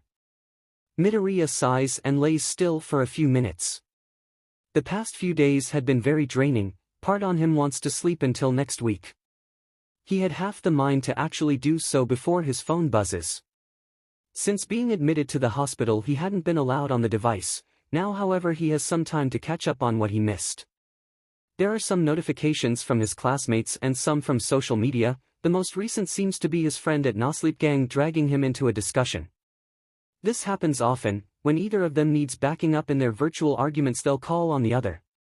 He decides to reply to his real-life friends first. Ida, it was good to see you today. Midoriya. Ida, make sure you don't put too much pressure on your ankle until it's fully healed. Midoriya's heart warms at Ida's concern. Midoriya, thanks for the concern, Ida. Sorry I responded a few days late. Ida, it is fine, you were in the hospital. I will see you at school next week. With a smile, Midoriya moves on to Hagekure's messages. Hagekure, Hey, I just wanted to check in on you, 𝐻𝐻𝐸. That whole thing was kind of freaky and I'd imagine it wasn't any more pleasant for you, 𝐸. I'm good, 𝐸. What about you? 𝐻𝐻𝐸, I'm a little shocked but otherwise fine. I was with Todoroki in the landslide zone, 𝐻𝐻𝐸. He took care of the villains. It was interesting to watch, 𝐸. Oh. 𝐻𝐻𝐸, yeah. He was using his ice to get info from them. Kinda scary, tbh, 𝐸. Let's be glad he's not a villain then, 𝐻𝐻𝐸. I agree, 𝐻𝐻𝐸. Speaking of villains, if you saw anything and want to talk about it, I'm all ears, 𝐻𝐻𝐸. Or want a distraction, 𝐸. Are you sure? I don't want you to do something you're not comfortable with. 𝐻𝐻𝐸, it's fine. I watch a lot of crime shows. Don't tell anyone though, it's a secret, 𝐻𝐻𝐸. Wouldn't want anyone to know I know how to get away with murder, 𝐸 laughed at her joke. 𝐻𝐻𝐸, but like I said, I'm here if you need me, 𝐸, thanks. I know a lot of jokes, if you ever need cheering up, 𝐻𝐻𝐸, I'll remember that. Smiley face, they better be funny or else. The next 5 minutes consisted of 𝐸 smiling at his phone. He really lucked out in the friend department. After he finished, he remembered at 𝗀𝐴. First, he had to get caught up in the argument at J1N. 𝐍1𝐀𝐦 kinda like they got attacked by villains and couldn't stop them for ages. They should be shut down, tbh. At 𝗀𝐴 at J1N. 𝐍1𝐀𝐦 is a top hero school, so of course villains are going to try attack them. It's because the villains want to scare the public. At J1N.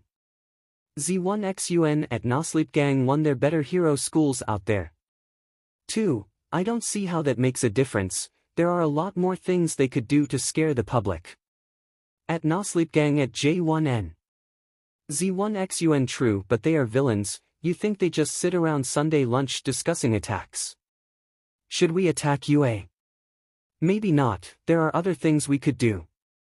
They chose UA on purpose, so how is it UA's fault? At J1N.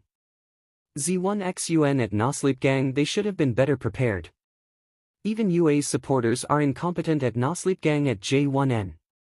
𝐍1𝐀𝐦, oh please, you probably had to look the word incompetent up. At J1N. 𝗍1𝐀𝐦 at 𝗀𝐴, shut up. I'm top of my class. At 𝗀𝐴 at J1N.